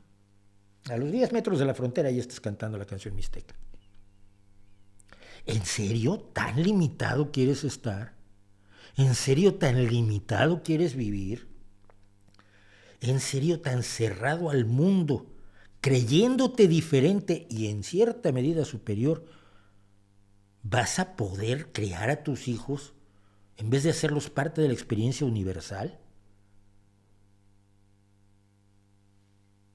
¿Cómo es que un hispanoamericano como yo se interesa por la cultura del resto del mundo? Por suerte, man. Por suerte y gracias a mis profes. Y así como le he dicho a mis hijos siempre, tú eres de aquí, naciste aquí, estas son tus raíces, aquí las ves, las conoces bien, tus raíces. Pero el mundo es tuyo. Puedes vivir donde quieras, donde mejor te desarrolles. Puedes ser parte de todas las culturas que quieras. Puedes dedicarte a tocar el koto japonés si te da la gana y nadie te puede poner fronteras porque no eres japonés para poder tocar el koto o para tocar el blues aunque no hayas nacido en el delta del Mississippi. Porque las fronteras que te pongan en la tierra son estúpidas, pero las que te pones en la cabeza son letales, son mortales. Uf. Perdón, ¿le constan otras ONG ecologistas que hagan cosas similares a los de Greenpeace? Sí, por ejemplo, aquí en España, por lo menos Ecologistas en Acción, que yo he tenido problemas con Ecologistas en Acción, también con lo de Fukushima. Y hablé del tema precisamente el otro día. ¿A quién entrevisté? Se me olvidan hasta las entrevistas que hice. Pero alguna de las conversaciones que hemos tenido sobre el tema, el gran... bueno, estuvo Operador Nuclear la última vez que estuvo aquí Operador Nuclear, sí. Hablamos de cómo aquel que me decía que en Fukushima había una nube radioactiva que nos iba a matar a todos, ahora está autorizando la extensión de las nucleares porque ahora ya sabe qué es lo que pasa con las nucleares españolas y antes simplemente militaba y era activista. ¿Nos podrías hablar de Lovecraft? Faltan 10 minutos. En Spotify solo te aparecen los vídeos temáticos porque solo están los vídeos temáticos. Tienes que buscar también como bajo el Rey va desnudo, es que por otro agregador estoy pasando a Spotify los de los jueves. Entonces son dos líneas distintas, pero no están unidas. Lo siento, problemas de Spotify. ¿Por qué no se publicó esa entrevista? Porque nunca tuve dinero para producirla. Necesitaba comprar una cantidad de vídeo de stock para poderla explicar, para poderla contextualizar. Y total que necesitábamos, no sé, como 30, 40 mil euros que en la vida he visto juntos. Entonces, bueno. Los en vivos, te digo, busca el Rey va desnudo y aparecen dos cosas distintas. Aparecen los temáticos y aparece el podcast. Y están separados. Y yo el otro día sí lo vi, que busqué el Rey va desnudo en Spotify y aparecían los dos canales como distintos. ¿Con quién te quedarías como escritor y opinador político? ¿Octavio Paz o Vargas Llosa? Como opinador político, con ninguno de los dos. Con ninguno de los dos. Me parecen unos conservadores siniestros, neoliberales, repugnantes y marrulleros y tramposos. Como escritor, Octavio Paz hasta antes de la era este. Piedra del Sol es un elemento fundamental del historial mexicano, de la literatura mexicana, y no se puede negar, y no lo voy a negar yo simplemente porque el tipo me parezca repugnante.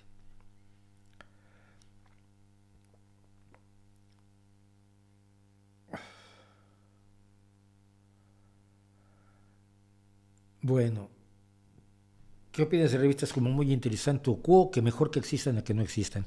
En Cuo hice incluso algo sobre ovnis y fantasmas y cosas así. Me contrataron un reportaje una vez. Parece que no fue muy bueno, pues no me han vuelto a llamar.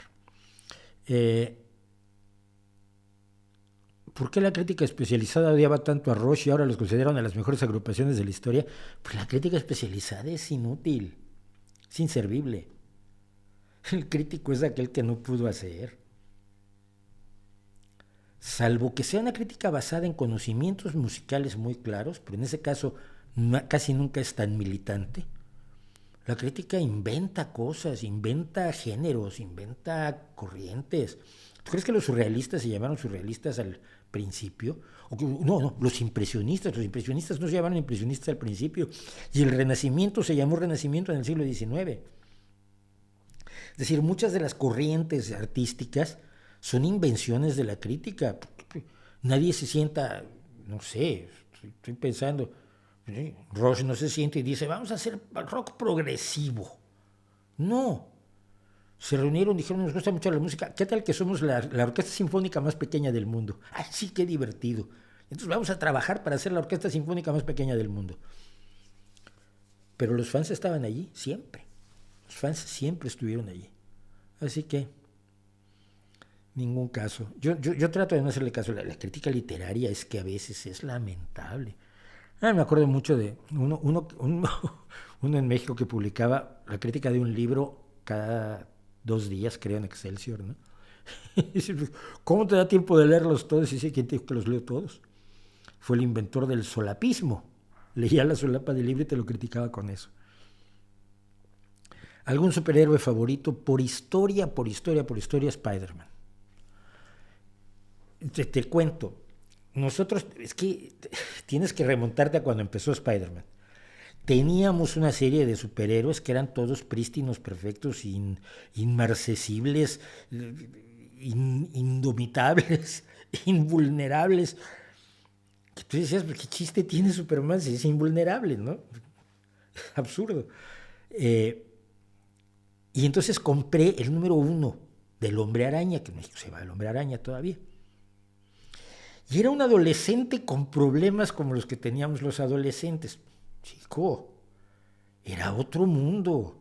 Te tenías que alinear con Peter Parker automáticamente. Porque era humano. El Batman oscuro que ustedes conocen ahora no existía. Batman era bastante más luminoso y perfecto.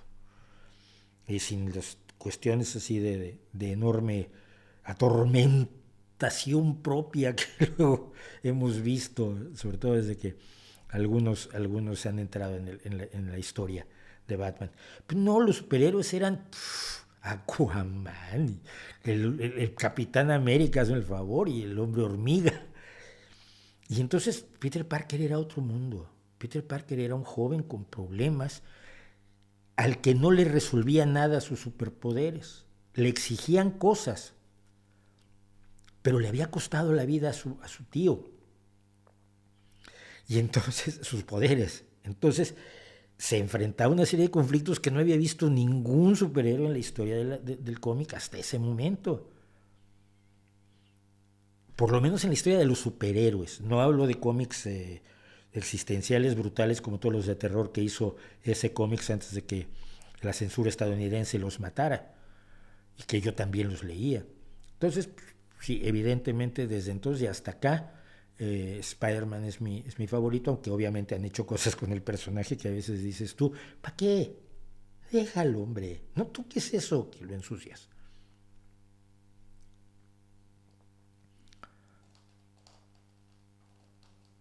Hay gentes como cierto criptonazi en México que dicen que vamos rumbo a la desdolarización y que Estados Unidos perderá fuerza, pues muchos como Lula apoyarán el uso de yuanes o rublos. ¿Hay algo de cierto? Te recomiendo, si puedes leer, el New York Times, creo que puedes leer algunas cosas. Busca Paul Krugman y dólar. Paul Krugman es premio Nobel de Economía. Creo que es un poquito más que el criptonazi de que creo que estás hablando. Primero dice que es muy difícil que desaparezca la preeminencia del dólar, pero segundo explica cómo si desapareciera no pasa nada. No pasa absolutamente nada. Y antes de que el rublo tenga alguna presencia real en la economía mundial, lo tiene el euro. Lo que pasa es que a tu criptonazi se le suele olvidar Europa. A todo el mundo se le suele olvidar Europa porque conviene que se olvide.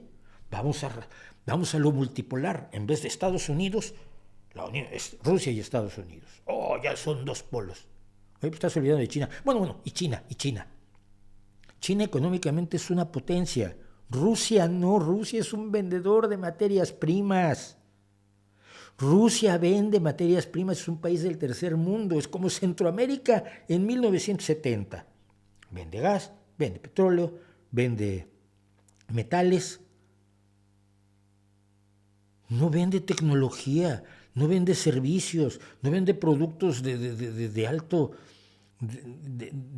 know-how. Es un país del tercer mundo, sin base tecnológica alguna. Me acuerdo, lo vimos en la tele rusa cuando el tipo aquel decía, bueno, pues que ahora tendremos que pensar de dónde vamos a sacar nuestros teléfonos. Porque no hacen teléfonos móviles. Porque se hacen en Europa, se hacen en Japón, se hacen en Estados Unidos, se hacen en China, pero no en Rusia. Ese amor por Rusia que tienen los antiguos comunistas que siguen creyendo que es la Unión Soviética, a mí me desopila de la risa. China es una potencia junto a Estados Unidos, y la tercera potencia es Europa. No hay un mundo unipolar. Estados Unidos no manda lo que le da la gana. Esa es una creencia conveniente para cierta ideología. Europa tiene sus intereses y los países europeos tienen cada uno sus intereses, y luego vemos esas broncas en el propio Parlamento Europeo y en el Consejo sobre todo. Pero Europa es una potencia con la segunda moneda más fuerte del mundo, que es el euro. Ya vivimos un mundo multipolar, pero eso no conviene contarlo. Mejor cuentas que este mundo lo domina todo Estados Unidos. Todo lo que hace, cada vez que alguien estornuda es porque el virus salió de Estados Unidos, y la opción a la hegemonía estadounidense es Rusia, y nos olvidamos de China, que ya es una potencia. Económicamente es potentísima. Y además que su interés es el dominio económico, no el dominio político ni social. Y se nos olvida Europa, que si ves la producción económica y la importancia económica de Europa y la pones junto a Rusia,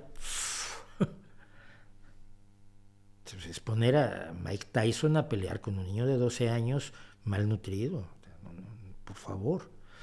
En fin. Vamos a terminar, porque ya vamos a terminar. Me quedan un montón de cosas del chat que, si me las pasan como siempre me las pasan, pues pronto las trataré de comentar otro día. Pero sí, muchas gracias a Moisés Corilloquia, madre mía, por su super chat. Gracias a José Rodríguez por el super sticker. Y gracias a todos por verme, por estar aquí, por acompañarme. Somos 280 personas en este momento, pasándola como la estamos pasando. Un saludo. ¿El virus salió de Estados Unidos? No, todos los virus salen de Estados Unidos. Fue en China, pero él era un laboratorio con dinero estadounidense, según dicen los conspiranoicos.